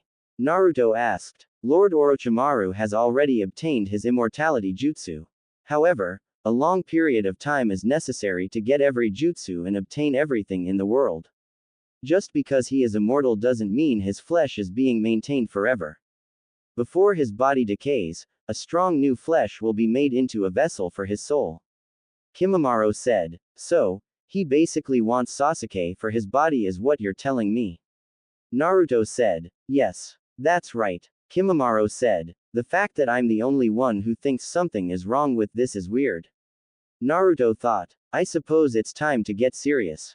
Kimimaro said and created a weapon made from bones. I see. You possess the dead bone pulse Kekkei Genkai. Naruto said. Very observant. Kimimaro said. I must be careful. Kabuto warned me about him and how he was able to best him on 2 separate occasions. That and he was able to defeat a tailed beast at its full power. I can easily tell he has a lot more power and skill than his partner fighting Tayuya right now. In order to defeat him, I may have to use my curse mark. Kimimaro thought. Kimimaro rushed at Naruto with his bone weapon and Naruto just dodged every swipe and stab move Kimimaro threw at him. Naruto pulled out some kunai and channeled fire chakra into one of them while the other was coated in wind chakra. Naruto and Kimimaro started to trade blows at a rapid pace that would be too fast for anybody not used to high speeds. When they separated, Naruto had a few cuts and bruises while Kimimaro was covered in what appeared to be scorch marks. Kimimaro was surprised that Naruto was able to do damage to him. He was told Naruto was good, but he didn't think Naruto would do this much damage to him and not this early into the fight. Your body twitched. Naruto said. What was that? Kimimaro asked. You twitched. That means you're nervous. You have a good poker face, but growing up on the streets like I did causes you to learn how to read people's body movements. You're nervous because you weren't expecting me to be as good as I am. You aren't properly prepared for this fight. Given your clan's history, you fight until you can't fight anymore. I know how you fight now just from this first little scuffle. Naruto said. How exactly do I fight? Kimimaro asked. Why should I tell you? Naruto asked. If you don't then I'll kill you slowly and painfully. Kimimaro said. No you won't. You don't have much time to live based on your breathing patterns. You're already winded and we haven't even begun fighting seriously. You're trying to finish this mission as quickly as possible to do one last good deed in the eyes of Orochimaru. Now that you've revealed yourself to have a Kekkei Genkai, I can handle you however as I please. Naruto said. Kimimaro rushed at Naruto with new speeds, but Naruto ducked and gave him a quick uppercut followed by a few quick punches around his body. Kimimaro tried to move his left arm, but it wouldn't budge so Naruto took advantage of this and hit him with a point-blank fireball jutsu. Kimimaro grunted in pain as he wasn't quick enough to fully block the attack with his bones. When the smoke cleared, Kimimaro was standing there with his curse mark activated. Kimimaro had marks spread across his entire body in contorting in parallel lines. So, that's your curse mark. Naruto said. Prepare to die. Kimimaro said. Before anybody could move, the barrel containing Sasuke started to smoke before it eventually exploded and caused a cloud of smoke to surround the area. Once the smoke cleared, Sasuke was standing there with longer hair and his skin was gray. Soon after Naruto saw him, Sasuke's hair shrunk back down to normal and his skin started to clear up. Naruto figured it was something to do with the curse mark and Kimimaro retracted his own curse mark. Are you going to make this more difficult by running away? Naruto asked and then Sasuke started to laugh like a maniac before he jumped away. Of course you are. Naruto said. It seems my mission will be over faster than I thought. Kimimaro said, as he appeared next to Naruto and then he was kicked away. Who are you? Kimimaro asked. Konoha's rejuvenated handsome devil, Rock Lee. Lee said. What about your body, bushy brow? Naruto asked. Do not worry about me, Naruto. Go get Sasuke. Lee said. You sure? Naruto asked. Please leave this to me. I can take care of things here. Rock Lee said. This one's strong as well. Good. Kimimaro thought. Alright. This guy uses his bones to attack. When you're done, go back to the village and get checked out. Naruto said and vanished. Naruto. As he was running through the forest and hopping through the trees, Naruto felt Sasuke get closer to a specific area in the Land of Fire and found it ironic that he'd have to fight him there. He wasn't far behind Sasuke, but he decided to take his time and recover a bit from his fight with Kimimaro. They didn't fight much, but they both got some good hits in on each other. He finally caught up to Sasuke after another 10 minutes of running through the forest and they stopped at the Valley of End. Yo, Naruto said. Well, look who decided to show up. The hopeless little loser. Sasuke said. The same hopeless little loser that kicked your when you challenged him. Drop the attitude and get your back to the leaf. Today was supposed to be the start of my 2 weeks vacation. Naruto said. I'm done playing ninja with you children in the Leaf Village. Sasuke said. Children, do you realize we're all the same age? Naruto asked. Compared to me and my power, you're all children. I'm going to Orochimaru now and I'm not coming back to that joke of a village. Sasuke said. It's like you're intentionally forgetting the rooftop fight.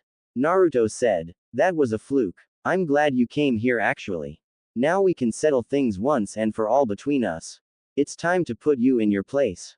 Sasuke said. Sasuke created his Chidori right from the start and ran at Naruto with his full speed. Naruto stood there patiently waiting for him, and then at the moment he created a Rasengan, then slammed it into Sasuke's Chidori. Both of them were sent flying backwards, but Naruto landed quite easily and stood on the water while Sasuke barely managed to correct himself in the air. Sasuke let a smirk cross his face and then his curse mark activated and marks spread across his body. You know what they say, Naruto.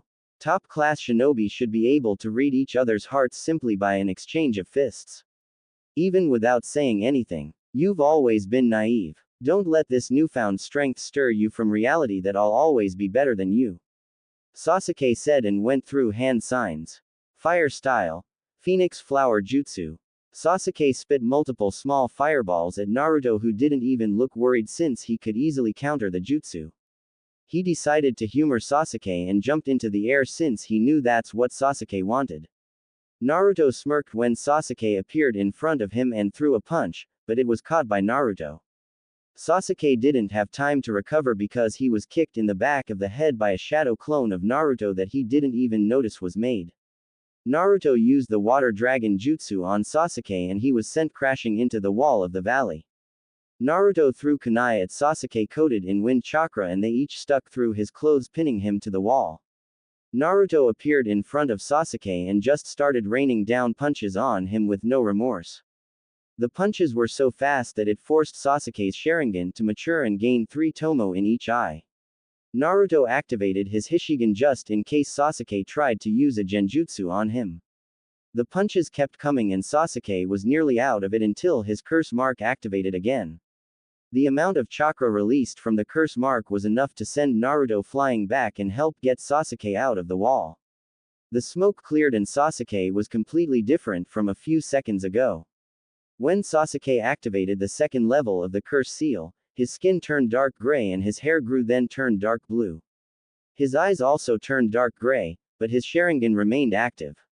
Additionally, he grew webbed claw-shaped wings from his back which he could use to fly and glide, and a dark, star-shaped mark appeared across the bridge of his nose. That's new. Naruto said. Sasuke appeared in front of Naruto, who managed to catch his punch with ease, and that confused Sasuke since he was more powerful than Naruto at this moment, or so he thought.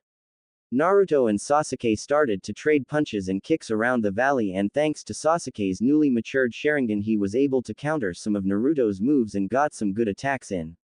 When Naruto and Sasuke separated, Naruto got into a stance that Sasuke was familiar with and braced himself for the onslaught that was about to come. 7 heavenly breaths.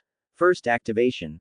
Second activation. Third activation. After Naruto activated his first 3 steps of the 7 heavenly breaths, he vanished from Sasuke's eyesight and he was barely able to duck out of the way from the kick aimed at his head. Naruto didn't give him time to recover as he hit him with a powerful great breakthrough that sent Sasuke crashing into the wall and made him cough up blood. The jutsu was enhanced because Naruto released his third activation, so the air he had in his lungs was used to boost the power of the jutsu. Sasuke pulled himself from the wall and moved out of the way as Naruto came crashing down at him. Sasuke tried to use a genjutsu on Naruto, but Naruto wasn't making eye contact with him and it failed. Sasuke used the fireball jutsu on Naruto, who countered it with a ripping torrent and created a giant steam cloud. Sasuke was at a disadvantage since he couldn't see and wasn't a sensor. His Sharingan couldn't track Naruto's chakra signature because the steam cloud was filled with chakra. Sasuke tried to fly out of the steam cloud, but his foot was grabbed and he was slammed down to the ground. He felt a fist hit him in the gut and then a heel to the gut which broke a couple of ribs. He tried his hardest to locate Naruto, but he was well hidden. Sasuke went to fly again, but when he landed on the ground, the wings in his back were severely damaged.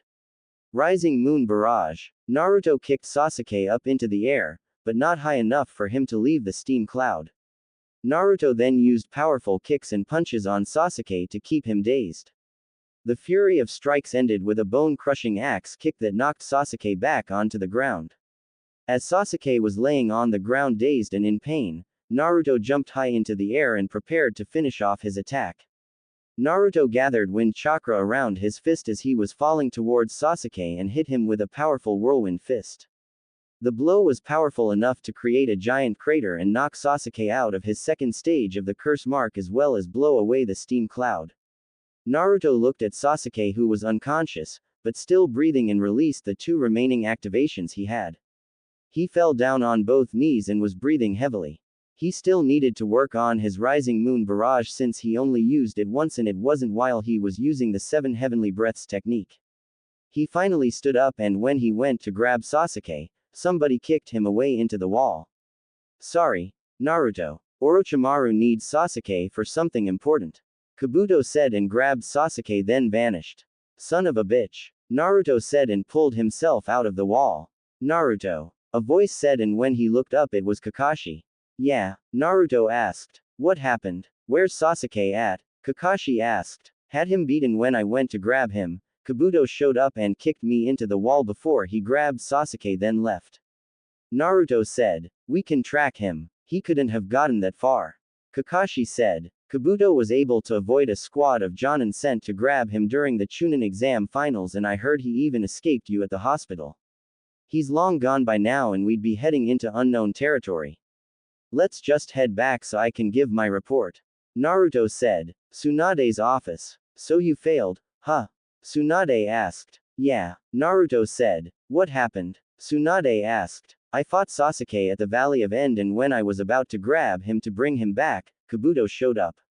He kicked me into the wall, grabbed Sasuke and quickly left. Naruto said. Kakashi tells me you refused to go after them, why? Tsunade asked. Kabuto is slippery. That and I would have been heading into unknown territory blind. It was best that I came back to the village and reported to you. Naruto said. Alright, I'll give you your 2 weeks vacation you put in for. I haven't heard from Jiraiya yet, so you can just rest or train until your vacation is over. Tsunade said. Thanks. How's everyone else doing? Naruto asked. Choji had a heart attack from the food pills he took during the fight he had, but he's stable now. Kiba had a stab wound and Akamaru is being treated by the Inuzuka clan. Neji suffered a severe wound close to the heart and severe chakra exhaustion, but he's in recovery. Hinata suffered a dislocated shoulder, some torn ligaments and the same wound as Neji, but hers was through the stomach. She'll be fine though. Shikamaru has a broken finger, but he's more down about his teammates being injured on the mission. I gave him some time off to clear his head. Tsunade said. Alright. Well, I'll be around the forest. Naruto said and left. Forest. Naruto was walking around the forest as he said he was going to do and came across the area Shikamaru was fighting at. The trees were destroyed and he knew Shikamaru didn't do this. He looked at the way the trees were cut and noticed it was wind chakra. The only person that could do something on this wide of a scale is Tamari, and he figured she must have come to help him. He walked around some more until he came across a familiar redhead trapped underneath some trees. He walked over to her and checked for a pulse. She was still alive, so he decided to help her out. He created some shadow clones and they channeled wind chakra into the trees to cut them. Halfway through the process, Tayuya woke up and screamed. What the are you doing? Tayuya yelled. I'm saving your life. Naruto said and kept moving the trees. Why? Tayuya asked. Well, you're alive and I couldn't just leave you here. Naruto said. Idiot. How do you know I won't kill you once I'm free? Tayuya asked. The moment you try to move you won't get very far. Naruto said. What the does that mean? Tayuya asked. Your legs are trapped underneath these trees. You can't feel it because the nerves are probably damaged. I'll take you to my village to get you healed. Naruto said. That shit. I'd rather die. You'll just turn me in and have me tortured before killing me. Tayuya said. No, I won't. I'm taking you to the Hokage. She's the best healer in the world. I'm pretty close to her, so I can get you healed and possibly a new home in the village. Naruto said. I don't believe you, Needle. Tayuya said. First off, my is way bigger than a needle, thank you very much. Secondly, the Hokage is my godmother. I have some pull in the village, although it's not much. Naruto said as he removed the final tree. Hell, my legs look like shit. Tayuya said and Naruto picked her up. Come on, I'll get you some food as well. Naruto said. What's the catch? Tayuya asked. No catch. All you have to do is tell us what you know about Orochimaru, the Sound Village, and in return, I can try to get you a new life in Konoha. Naruto said. What do you mean, new life? Tayuya asked. Simple. You can either become a regular civilian or after a probationary period, you can become a ninja. Naruto said. This sounds too good to be true. You're hiding something. Tayuya said. Only problem is the curse mark you have. Naruto said. Of course. This thing is stuck with me forever. Tayuya said. Not really. I should be able to get rid of it. Somebody in my village has one as well and I've been working on removing it. Naruto said. Does this new life come with more than one meal a day, a hot shower and my own room? Tayuya asked. Yeah. Do we have a deal? Naruto asked. Hell yeah we do. Tayuya said. Good. Naruto said. Why are you being so nice to me? Tayuya asked. Let's just say I have a thing for cute girls with red hair. Naruto said and Tayuya had to hide her blush. Watch your hands, you pervert. Tayuya said. I'm not even touching you inappropriately. Naruto said. Bullshit. I can feel your hands trying to touch my and grab my side. Tayuya said and Naruto just sighed. We could have been back in the village by now, but you won't shut the up with your complaining. Naruto said and put her down. Who the do you think you're talking to? Tayuya asked. I'm talking to an ungrateful cripple. I'm trying to help, you're sorry and all you want to do is complain. Just shut the until we get there and then you can talk. I swear if you say one more word I will leave you here to be eaten by forest animals. I may be nice, but do not piss me off. Naruto said. His eyes turned red from the nine tails chakra flowing through his body. Tayuya was honestly scared and shocked at the moment since nobody has ever spoken to her like that and she didn't know what that red chakra was. She nodded and Naruto put her on his back as he started hopping through the trees. Along the way he could hear Tayuya whimpering in pain and he decided to quickly go back to Tsunade's office by using a quick number of Shunshin. Tsunade's office. Granny Tsunade, I need your help. Naruto said as he just walked into the office. I'm in the middle of a meeting. Tsunade said. This is important. Naruto said as he placed Tayuya on the couch. Who's the girl? Koharu asked. Yes. I don't think I've seen her around the village before. Homura said. This is Tayuya and she was part of the group that was sent to retrieve Sasuke for Orochimaru. Naruto said. So you brought us a prisoner? Koharu asked. Not exactly. Naruto said and Tsunade felt a headache coming. Naruto, what did you do? Tsunade asked. I kind of told her that if she gives us information, you'd heal her legs and I'll remove the curse mark. Also I might have said you'll let her start a new life as a ninja or civilian for Konoha. Naruto said and Tsunade just punched him through the roof. Holy shit. Look at how big your tits are. How'd you get like that? Tayuya asked. Quite the mouth she has on her. Homura said. Yes. Shall we continue this meeting another time, Lady Tsunade? Koharu asked. Actually, the meeting was about Orochimaru. I think Naruto gave us something good. Tsunade said. When will face come down from that? Tayuya asked. He should have been down by now. Tsunade said and then Naruto walked through the door with bags filled with ramen. Where the did you go? Tayuya asked. To find you some manners. Naruto said. I have manners. Tayuya said. Whatever. So, did she talk yet? Naruto asked. We were about to start actually. Tsunade said and Naruto nodded as he gave Tayuya a bowl of ramen.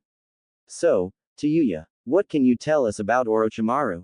Homura asked. That he's a pedophile. Tayuya said and Naruto snickered. What makes you say that? Koharu asked. He's always going after little boys for their bodies. I mean that's a giant red flag right there. Tayuya said. What does he want their bodies for? Tsunade asked. His immortality jutsu. Tayuya said and slurped up some noodles. His immortality jutsu? Tsunade asked. Yeah, it's some kind of jutsu where he switches bodies once every 3 years. It's not really an immortality jutsu since if he doesn't have a body after 3 years then he'll die. The shit is weird. Tayuya said. What can you tell us about the Sound Village? Tsunade asked. The Sound Village is not really a village, but a network of laboratories composed of various hideouts and bases scattered throughout the land of Sound and various other countries. Though was so damn paranoid about being found that it's almost impossible to track him. We never stayed at the same base for long, so it made us constantly go on the move. Tayuya said. Where are some bases? Tsunade asked. Kusa, the southern hideout which is somewhere off the coast of the Land of Waves, the northern and eastern hideouts which I've never been to, so I can't tell you where they are. Kabuto has his own little island to jerk off some other people he wants to experiment on, and then there's a hideout on the Demon Island of the Land of Sea. There could be more, but I don't know where they are. What is this shit that I'm eating? It's delicious. Tayuya said. Do you know anything else about his experiments? Kaharu asked. You know I'm doing an awful lot of talking, but my legs aren't getting healed. I'm not saying shit else until my legs get fixed. Tayuya said. What do you two think? Should I heal her legs now or just give her to Anko and Ibiki? Tsunade asked. She's given us quite the information and it's much more than we expected. Homura said. Yes. I believe she has earned the right to have her legs healed. Kaharu said and Tsunade nodded. Now, tell us more. Tsunade said and started to mend the bones in Tayuya's legs while removing the wood chunks. He has a ton of shit that he did. Stealing kids from the orphanage, kidnapping shinobi, killing the cage, and he was talking one time about giving somebody an arm made completely from Hashirama Senju's DNA. I don't know who would want a dead person's DNA, but whoever it is must be one sick. Tayuya said. Does he have any bases in the Land of Fire? Tsunade asked. I thought he did, but Kabuto said it was destroyed by the third Hokage. Actually, that old should have told you about a base of his.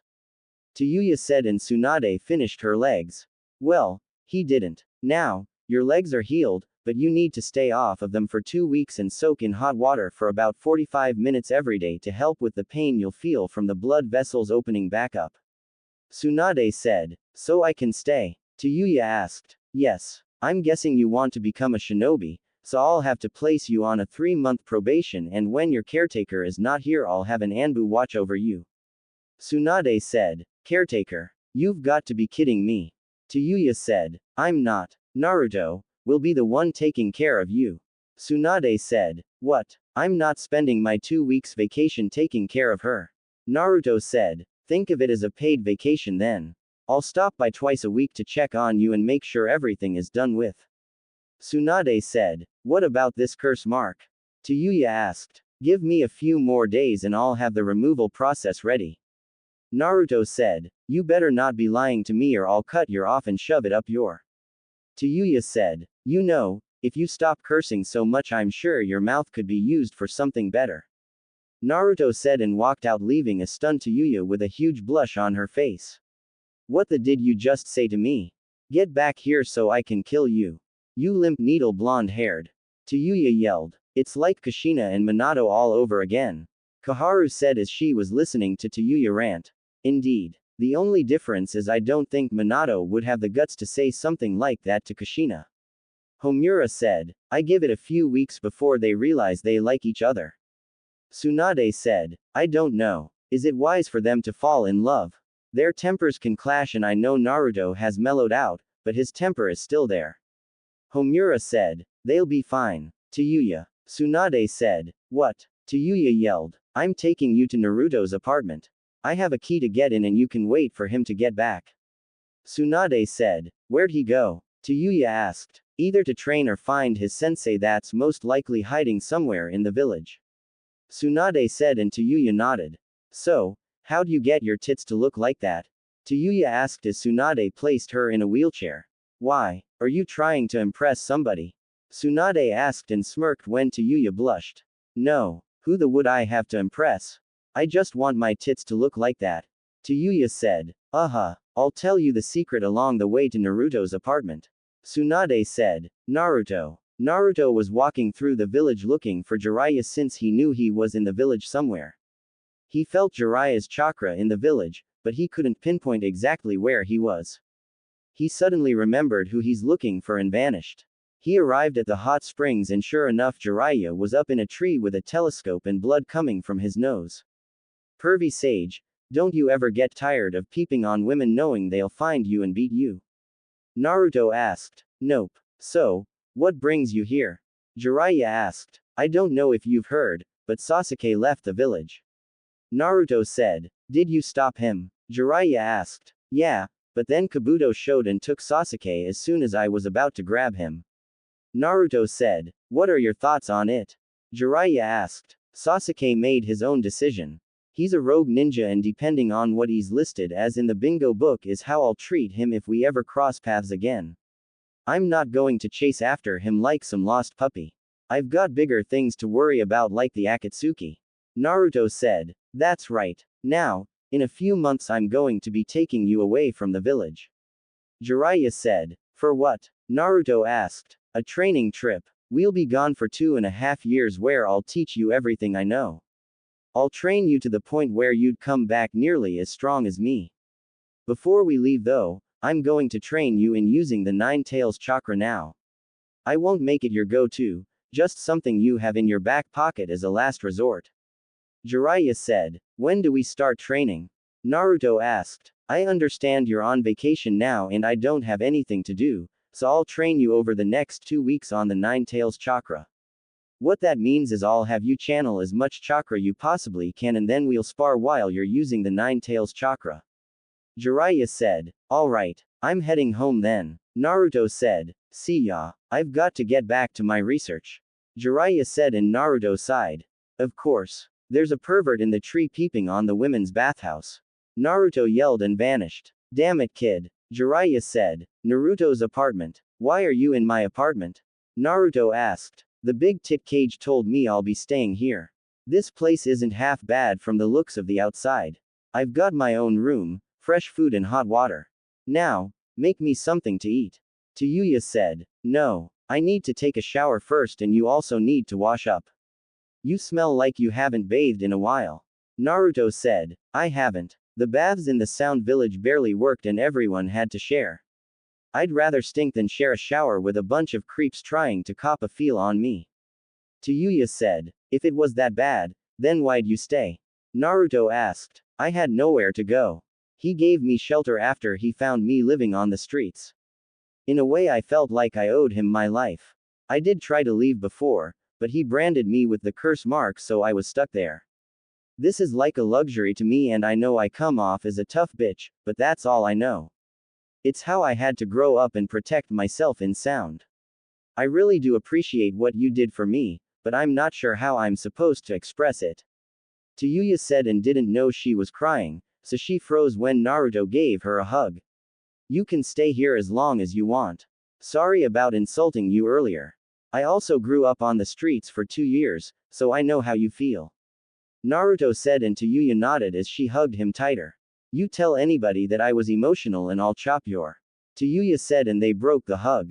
It's our little secret. Naruto said and wiped her tears away. I should kick your. You got me all emotional and shit. Tayuya said and chuckled.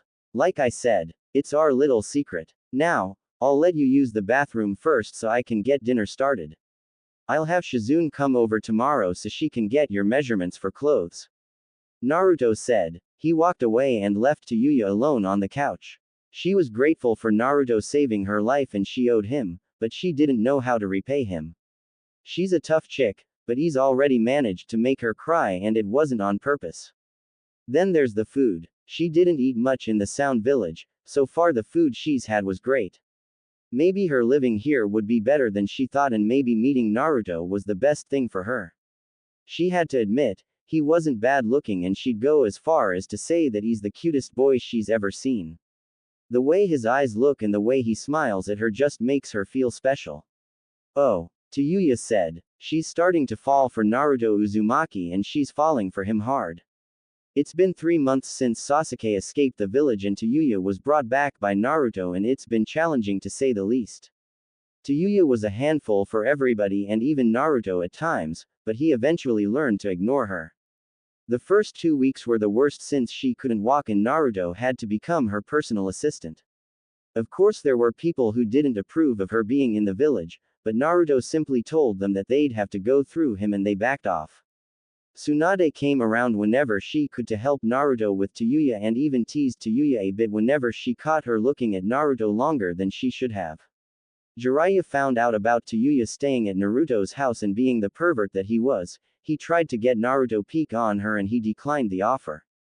Coincidentally, Tayuya walked in on Naruto taking a shower 2 days later and passed out due to severe blood loss. Tsunade of course found out and teased Tayuya even more.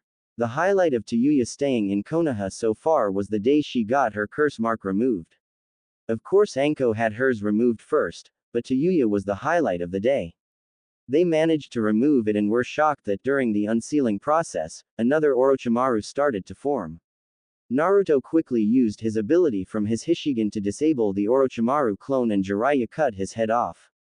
Once the curse mark was removed, Tayuya went into shock and Tsunade had to stabilize her before she had a heart attack and died.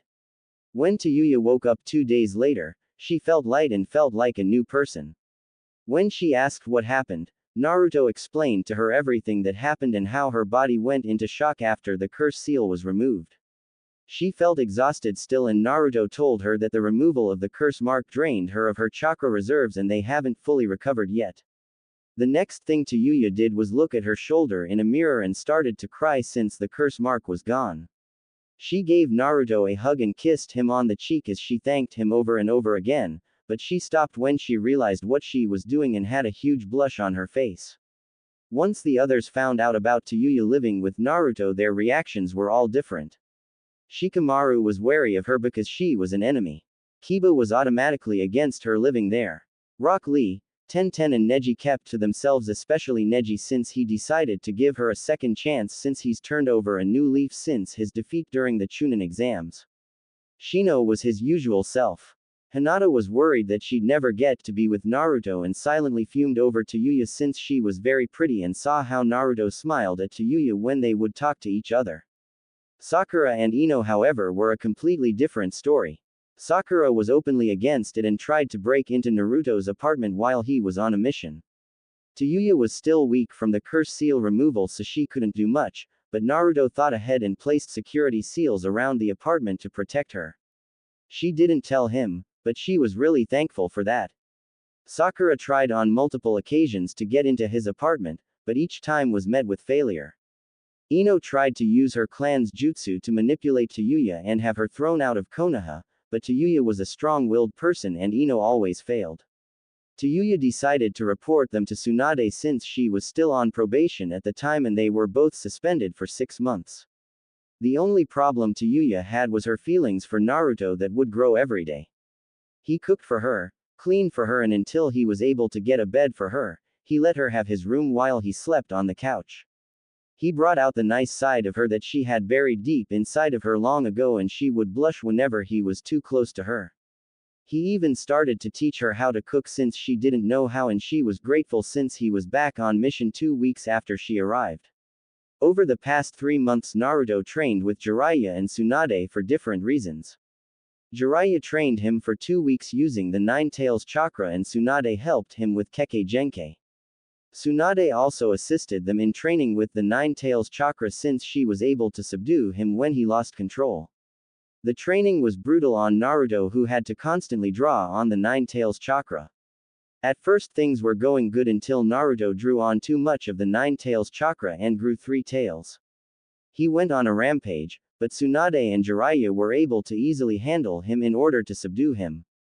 Jiraiya started to call that the Nine Tails cloak since Naruto would be covered in a cloak of Nine Tails chakra that would take the shape of a fox. After those 2 weeks were up, Tsunade began teaching him how to properly combine his water and wind chakra to control his ice Kekkei Genkai. He knew some jutsu for his Kekkei Genkai, but it wasn't much.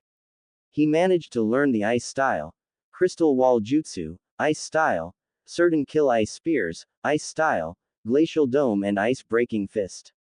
When Tayuya was cleared to become a shinobi and cleared to start training again, Tayuya was given the rank of special genin since Tsunade couldn't just give her the Chunin rank right off the bat. That meant Tayuya had to do the D rank missions, but that quickly stopped when people tried to attack her for being around Naruto and she put them in a coma. After 5 incidents like that, Tsunade paired Tayuya up with Naruto and started to send her out on C-rank missions. Right now Naruto and Tayuya were in the middle of one of their C-rank missions. It was another bandit camp elimination that went around terrorizing small towns in the Land of Fire. These weren't regular bandits, as Naruto could tell they had some kind of ninja training. Naruto easily defeated all of his opponents, and now he was watching Tayuya struggle with the last one. He knew her weakness was close combat, but he didn't think it was this bad. He tried to get her to learn some taijutsu, but she simply refused. She was open to learning some genjutsu, of course, but Kurenai was always out on missions with her team, and she was the best genjutsu user in Konoha. She finally defeated the last bandit, and Naruto started clapping. Nice job. It only took you 15 minutes to defeat him. Naruto said. Shut the up. Let's deal with the others. Tayuya said. You weren't paying attention. They're already defeated. Naruto said and pointed at the bodies. Are they dead? Tayuya asked. No. Most of them have bounties and I want to collect them. Naruto said. Then where can we collect the money? Tayuya said. Naruto asked. Don't pull that shit with me. I helped. Tayuya said. You took out one person and I handled the rest. I highly doubt that counts as helping. Naruto said. I'm still a genin. I need all the money I can get. Tayuya said. Here's the deal. I'll split the money with you, but you have to cook me some ramen when we get back home. Naruto said. You're going to get fat from eating too much of that shit. Tayuya said. Still doesn't stop you from eating it or watching me train. Naruto said. I do not. Tayuya said. I'm a censor, remember? Naruto asked and Tayuya blushed. Shut up. Let's just go. Tayuya said. Stupid blonde pretty boy. Tayuya thought. Yo, Naruto. Gamakichi said, as he appeared. Gamakichi, what are you doing here? Naruto asked. Jiraiya said to come back to the village quickly. He says he has a mission. Gamakichi said. Alright. Naruto said and Gamakichi left. Back to the Leaf Village, I guess. Tayuya said and sighed. What's with the sigh? I thought you'd be happy to go back home. Naruto said. Don't worry about it. Let's just go. Tayuya said. Hey, what's wrong? Naruto asked. Nothing. I'm just tired. Tayuya said. Alright. Naruto said. After Naruto finished sealing all of the bodies away into a stasis scroll, they immediately left back to the Leaf Village with Tayuya moving faster than Naruto. Naruto didn't understand why she was acting weird all of a sudden, but he decided to leave her alone for now since he didn't want to get yelled at. Tayuya was fuming inside. She was out of the village and spending time with Naruto with no one interrupting them, but as soon as Jiraiya mentions a mission, Naruto completely forgets what they had to do and decides to head back to Konoha. They traveled all the way back to Konoha in silence and Naruto decided he would talk to Tsunade about Tayuya. Hokage office. Mission complete. Granny Tsunade. Naruto said. Did everything go smoothly? Tsunade asked. Yup. Me and Tayuya easily handled them. Naruto said. That's good. Oh, and Jiraiya was looking for you. Tsunade said. I know. Gamakichi came and told me. Naruto said. Good. Tayuya, is everything alright? Tsunade asked. Yeah, I'm fine. I'm just tired. Tayuya said. Alright. You're both dismissed. Tsunade said and Tayuya left, but Naruto stayed behind. Granny Tsunade, can I ask you something? Naruto asked. Let me guess. It's about Tayuya. Tsunade said. How do you know? Naruto asked. I just know. Now, what is it? Tsunade asked. She's being distant and didn't talk to me on our way back. I don't know if I did something wrong or not. Naruto said. He still doesn't understand what's going on. Tsunade thought. Well, what happened on the mission? Tsunade asked. The usual. We got there, of course, joking around, but still serious. Then we took out the bandits, and since some of them had bounties on their heads, we were gonna cash in for the bounty, but Pervy Sage sent Gamakichi to tell me about our mission. I decided to come back here to get started on the mission. Naruto said. I'll be blunt. Tayuya was looking forward to spending more time with you. You're the person she's closest with in this village. Tsunade said. But we were just on a mission for 2 days. We already spent time together. Naruto said and Tsunade sighed. Naruto, Tayuya likes you. Tsunade said. I like her too. She's a good friend. Naruto said. No, she likes you like a boyfriend. Tsunade said. Well, how was I supposed to know? She didn't tell me. Naruto said. Of course she didn't. Tayuya doesn't seem like the type to just spill her feelings towards you. Do you like her as well?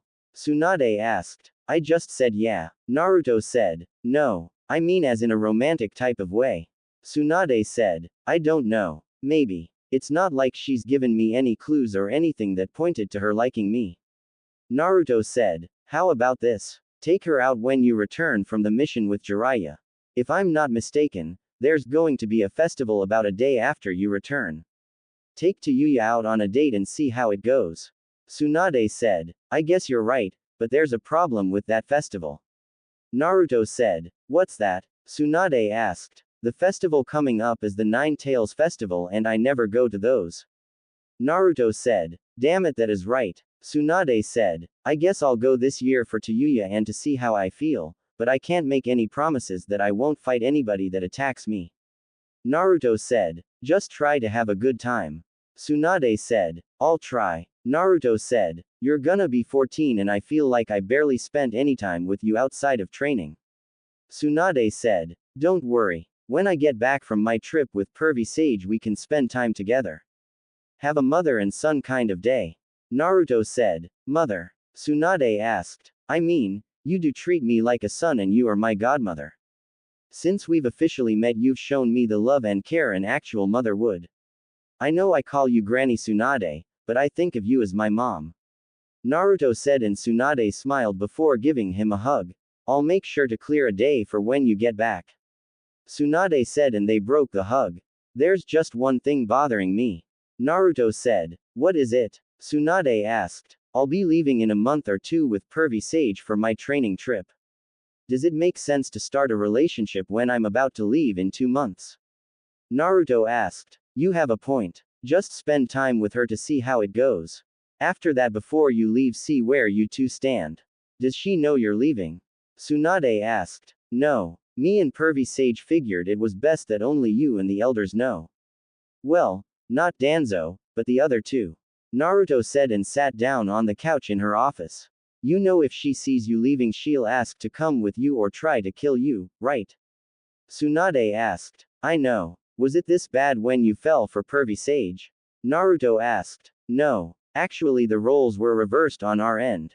Jiraiya always loved me, but I was never sure or I would deny it. I didn't accept my feelings for him until I was gone from the village and didn't see him. You have a chance at love and if I were you, I'd take it before it's too late.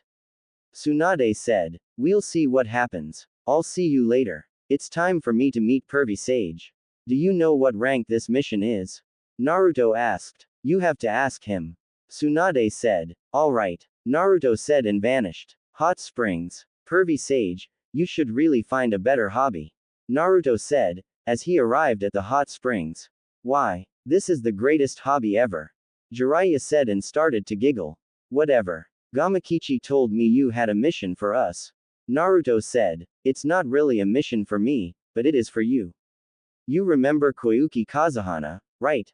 Jiraiya asked. Yeah, I had a mission 2 months ago to protect her and wound up killing her uncle after he tried to take over the land of snow. She even took a picture with me and gave me a kiss on the cheek. Naruto said. Good. I've been trying to get her to be the lead actress in my book that was picked up for a movie and she agreed to sign the contract, but on one condition. Jiraiya said. I'm sure it involves me. Naruto said. It does. While we're filming she wants you to be her bodyguard. There's been another assassination attempt on her life and she thinks it's somebody who worked for her uncle. They use that same chakra armor and her guards don't stand a chance against it. If you find the person who's doing it, then take them out. This is an S-rank mission. Jiraiya said. So, when do we leave? Naruto asked. She's sending an aircraft to meet us near the Valley of End. We should leave now and we'd get there by the time the aircraft arrives. Jiraiya said. How long will we be gone? Naruto asked. About a month and a half. Since our trip was delayed due to Tsunade wanting to give you some field experience, we'll be leaving the day after your birthday. Jiraiya said. It's still for 2.5 years, right? Naruto asked. Yeah, maybe with us delaying our departure, the Akatsuki will delay their plans as well. Now, let's get going. The airship will be here soon. Jiraiya said and they vanished. Land of Snow. After going to the Valley of End and getting on the airship, Naruto and Jiraiya finally made it to the land of snow. Koyuki wasn't with them since she was stuck in a meeting, but she personally invited them to her home. Naruto looked around a bit and noticed everyone was happier now since Dato was dead and Koyuki took over. They were being personally escorted to Koyuki even though they didn't need it. Another thing that Naruto and Jiraiya learned was that Naruto had a huge following over in the land of snow. In other words, Naruto has fangirls and they nearly got to him a few times. Now, he had to walk around with a henge on so nobody would see him. He saw Jiraiya was for once being serious, but he knew it was only a matter of time before he did something perverted and he hoped it didn't involve Koyuki. We're here. Lady Koyuki is just beyond these doors. A guard said and they entered the room. Naruto. It's so good to see you again. Koyuki said and she gave him a huge hug squishing his head between her. Lucky brat. Jiraiya thought. It's good to see you as well Koyuki. Oh and this is Jiraiya, but I like to call him Pervy Sage. Naruto said and Jiraiya punched him on the head. Stop calling me that, Jiraiya said and Koyuki giggled. Nice to officially meet you, Lord Jiraiya. Koyuki said and bowed. Pleasure is all mine, Jiraiya said and had a certain look on his face. Hey, Pervy Sage, stop looking at her like she's a girl at the brothel house. Naruto said. Shut up. Jiraiya said. Stop being a perv and I will. Naruto said and this caused a glaring contest between the two. Still haven't changed, Naruto. Although, Lord Jiraiya, I must warn you that your antics are strictly forbidden in my country. I have no problem placing you under arrest and nullifying the treaty between our villages. Koyuki said and Jiraiya was nearly heartbroken. Almost 2 months with no peeking. How will I ever survive? Jiraiya thought. I can tell you right now that you were the first person he'd try to spy on. Naruto said. I know. That is why I will be staying in a secret location guarded by you, Naruto. Koyuki said. What about food? Naruto asked and Koyuki sighed. I have the best chefs we have cooking you ramen as we speak. Now, shall we get onto business? Koyuki asked and Jiraiya spoke up. I'm excited and happy that you've accepted the contract. I honestly didn't think that you would. Jiraiya said. Well, this was the first role I was offered since I took over. Now, I have one thing I would like to change up. Koyuki said. What would that be? Jiraiya asked. I wish to use a stunt double for the scenes. Your movie has actual and I'm not comfortable being on camera or in front of people. Naruto's the exception since he's already seen me like that. Koyuki said and Jiraiya was jealous of Naruto right now. We don't have enough time to find a stunt double. That and your looks are unique. Jiraiya said. That is all I want. I will do the movie, but not the porno scenes. Isn't there some kind of way to find somebody in a week? Koyuki asked. I'm afraid not. Jiraiya said. You two can't be serious. The solution is so simple. Just grab a female that is legal and see if she's willing to do the scene. All you need her to do is use the transformation jutsu and boom everybody wins. Naruto said. There's just one problem. We don't have anybody with that kind of training. Jiraiya said. I can get somebody. Naruto said. How? We're all the way in the land of snow. Jiraiya said. Gamakichi can do it for me. He knows how to grab somebody and bring them with him. Of course he'd be tired after it, but he can do it. Naruto said. How old is she? Jiraiya asked. 24. She always wanted to be an actor in these kinds of movies. She works at the brothel house, so she'd be perfect for this. Naruto said. How does she have ninja training? Jiraiya asked. She said her grandfather taught her when she was younger, but she never wanted to be a ninja. She always wanted to be in a movie. Actually, all of the brothel house women know how to defend themselves. I wonder if she taught them. Naruto said. Will she be able to look just like me? Koyuki asked. Absolutely. Only thing that she needs is what your body looks like. Naruto said. I'm sure she can just imagine that. Koyuki said. I guess. Naruto said and summoned Gamakichi. Yo, what's up? Gamakichi asked. Kichi, I need you to go back to Konoha and grab Sekusu from my apartment building. She lives in 202. Naruto said. Ah, doing that makes me tired. Gamakichi said. You can have this entire bag of sweets if you do it. Naruto said and unsealed a medium-sized bag. Then again, you are my favorite summoner. I'll be back. Gamakichi said and left. That's how you get him to do stuff for you? Jiraiya asked. Yup. It's even worse with Gamatatsu. Naruto said and then a puff of smoke appeared. I'm back. Give me the treats. Gamakichi said. Well, that was faster than I expected. Must be because of the treats. Naruto thought and gave him the bag. See ya. Gamakichi said and left. Naruto, what am I doing here? Sekusu asked. Sekusu is a beautiful woman to everyone that has ever laid eyes on her. She has tan skin, long flowing black hair that stops at her waist and green eyes. Jiraiya, however, was drawn to her chest. Her were nearly the size of Tsunade's and she had a nice figure to add to her beauty. They're 92 centimeters, pervy sage. Stop staring at her. Naruto said. You remembered. Sekusu said and gave Naruto a big hug. I had no choice. When you were sick I went to do your shopping. 92, 60 and 87 were your measurements. After I had the talk with Anko, I put 2 and 2 together. Naruto said. He knows all of this and yet he constantly gets on me for being a pervert. Jiraiya thought. Naruto, why am I here? Sekusu asked. You're here to be a stunt double for the movie Pervy Sage is doing. Naruto said. Who am I the stunt double for? Sekusu asked. That would be me. Koyuki said and Sekusu gasped. No way. I get to be your stunt double. Sekusu asked. That is correct. I don't want to get in front of the camera. I don't feel comfortable being on camera or in front of people. Koyuki said. Naruto saw you. Jiraiya said. Shut it, Pervy Sage. Naruto said. Don't call me that. Jiraiya yelled and everyone ignored him. You're too big to be mine. You're a what? H-cup. I'm only a double D. Koyuki said. It's fine. People know there are stunt doubles who do this kind of thing and mess up the body size, but in this case I don't think they would mind. All she really has to do is have your face correct and skin color. Jiraiya said. I can do that. Sekusu said and transformed into Koyuki except with her body type. Perfect. Jiraiya said. Can you mimic my voice? Koyuki asked. Of course I can. Sekusu said and sounded just like Koyuki. Great. Sekusu, come with me and we'll talk about your pay with the director. Jiraiya said. You try anything and I'll cut your off. Sekusu said and Jiraiya paled, but nodded. You got it. Naruto, you know what to do. Jiraiya said and left with Sekusu. You know the other reason I want you here, right? Koyuki asked. Yes, but why now when you're about to shoot a movie? Why not ask before? Naruto asked. Because I can use this as cover. Whoever is attacking me won't know you're here. I gave all of my closest guards the next month and a half off.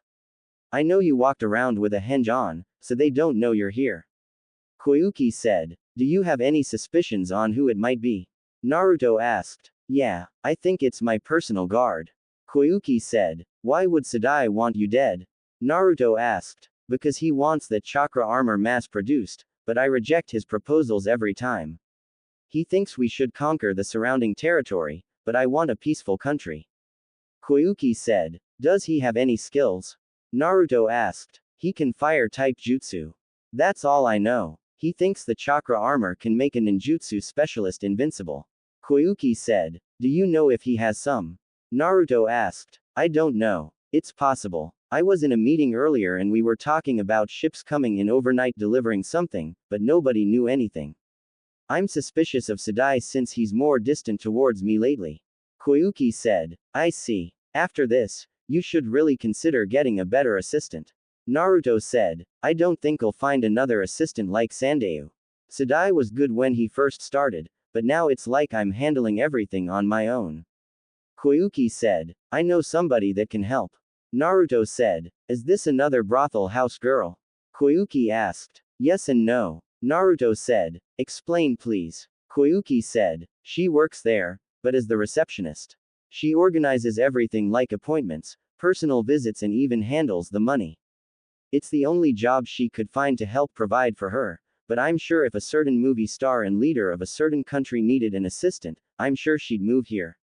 Naruto said. How old is she? Koyuki asked. 21. Naruto said. The airship that will take you back, I want her on it. Send her a letter. Koyuki said. I will. Now, where are we headed? Naruto asked. Well, I want your help with something. Koyuki said. What would that be? Naruto asked. Teach me some of your fancy ninja moves. Koyuki said. I tried last time. What made you change your mind? Naruto asked. Last time you asked me was right after you killed my uncle and then we had Sandayu's funeral. Koyuki said. True. Now, what would you like to learn? Naruto asked. Everything. Koyuki said. Fine. Do you have access to your chakra yet? Naruto asked. Yeah. Koyuki said. Channel some chakra then. Use the tiger seal and gather as much chakra as you can. Naruto said and showed her the tiger hand sign. Okay. Koyuki said, and after a few tries she finally released some chakra. She must have been using chakra throughout her life without even realizing it. She has Jonin level reserves. Now comes the fun part, chakra control training. Naruto thought. Alright, you can stop now. Naruto said. How was that? Koyuki asked. That's good. You have as much chakra as a Junin would. Now, comes the part of you learning to control your chakra. Naruto said. What's first? Koyuki asked. Tree walking, but I'll have you do it on the walls. This involves channeling a fixed amount of chakra to the bottom of your feet and using that to climb the wall without your hands. Too little chakra and you'll. Too much chakra and you'll be pushed off the wall and fall. What I want you to do is try and get to the ceiling since this is a pretty big room. Naruto said. Sounds easy enough. Koyuki said. If you say so. Naruto said. How long should it take me to get this down? Koyuki asked. It really depends on your ability to control your chakra really. It took me a few days to learn this, but my chakra is difficult to control because I have so much of it. If you have a natural talent at controlling your chakra, I'd give you a few hours a day. Naruto said. Then let's get started. Koyuki said. 2 weeks later. Naruto and Koyuki were currently in a spar, which was something they've been doing during her free time. In the past 2 weeks, Koyuki has mastered tree walking and water walking. Naruto also taught her the shadow clone jutsu, and since Koyuki was able to make 5 shadow clones. While they would spar, Naruto would have her make 4 shadow clones and teach them some water ninjutsu since that was one of her chakra natures, with the other being lightning. Alright, that's enough for today, Naruto said, and Koyuki collapsed to the ground. Why are you training me so hard?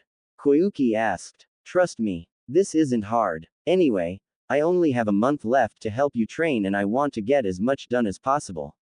Naruto said. At least my schedule for the movie isn't that bad. Koyuki said. That's true. Now, release your shadow clones and see if they finished those jutsu yet. Naruto said, and Koyuki nodded, then released her shadow clones. Finally, Koyuki said. Show me. Naruto said. Water style. Ripping torrent. Koyuki created a spiral of water in her hand and then fired it towards Naruto, who countered with his own ripping torrent. Water style. Water shuriken. Koyuki created some shuriken from water and threw them at Naruto, who was wondering why she's using him for target practice. Water style. Severing wave. Koyuki spit out a high-pressure stream of water at Naruto, who barely got out of the way and saw that her jutsu cut clean through the wall where they were training at. Water style. Water tornado. Koyuki created a vortex of water that was acting like a barrier, and when she was about to send it to Naruto, one look from him made her change her mind. Okay. You learned all 4 jutsus and used me as target practice. Next step is genjutsu and we'll keep working on your taijutsu. Naruto said. I'm gonna hate this taijutsu training. Koyuki said. You'll be fine. I do have a question though. Naruto said. What's that? Koyuki asked. Why did you want me to train you? You could have just privately hired somebody. Why me? Naruto asked. Because you're the only person I trust with this kind of thing. I know Jiraiya is here, but I think he'd be a bit too hands-on with me. That, and I know you're strong. Koyuki said. I guess I can live with that. Naruto said. So, have you had any luck with Sadai? Koyuki asked. Yeah, it's definitely him. 2 days ago I saw him signing for another arrival from a ship. I tracked him down to where he's building the chakra armor, and it seems he only has on for himself. I couldn't destroy it because the core he has is a lot more powerful than the one your uncle used. I'd have to get him when he makes his move. Naruto said. When would that be? Koyuki asked. I'd say within the next few days. He has everything he needs to finish it, but I think he's carefully waiting to make sure you're alone. Naruto said, I don't think I'll be able to handle him. Koyuki said, you won't be. I'll be there to take him on. Naruto said, after he's taken care of, what's next? Koyuki asked. Then you finish the movie and your training. Naruto said, don't I get to have any kind of fun? Koyuki asked and pouted, I'll be giving you more time off to heal. I'm only training you so much because I don't know if Sadai has anyone working with him. Naruto said, I just thought about this. Can that girl you recommended protect herself as well like Sekusu? Koyuki asked. Yeah, she was trained to be a ninja, but didn't enjoy the killing part and the third Hokage mainly sent her on seduction missions. She never had to go that far in the missions, but she felt like the third Hokage was trying to get her killed or raped. Naruto said, well, she won't have to worry about that here. That kind of stuff is severely frowned upon here and has a castration penalty. Koyuki said, if only Konoha was like that before Granny Tsunade took over. Anyway, your training is over for today.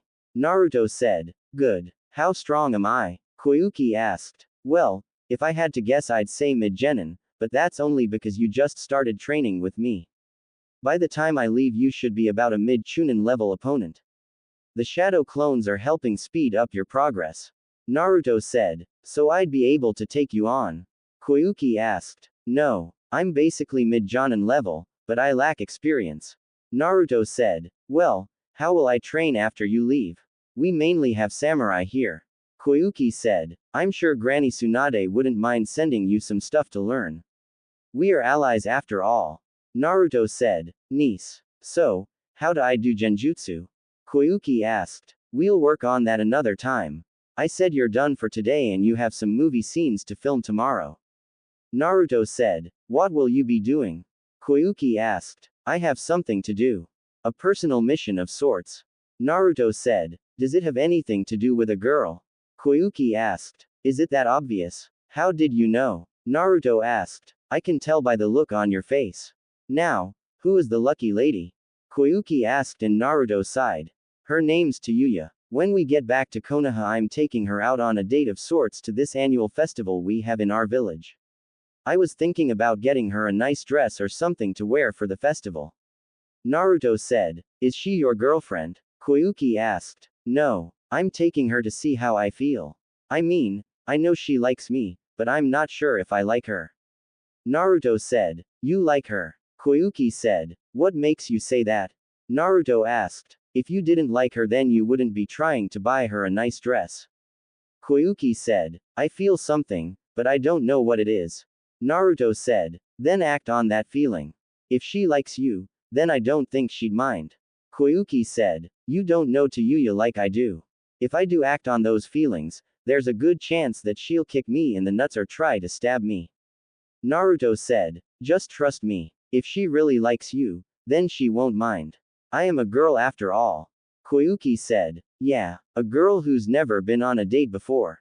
Naruto said, by choice. If you were older I'd allow you to take me out.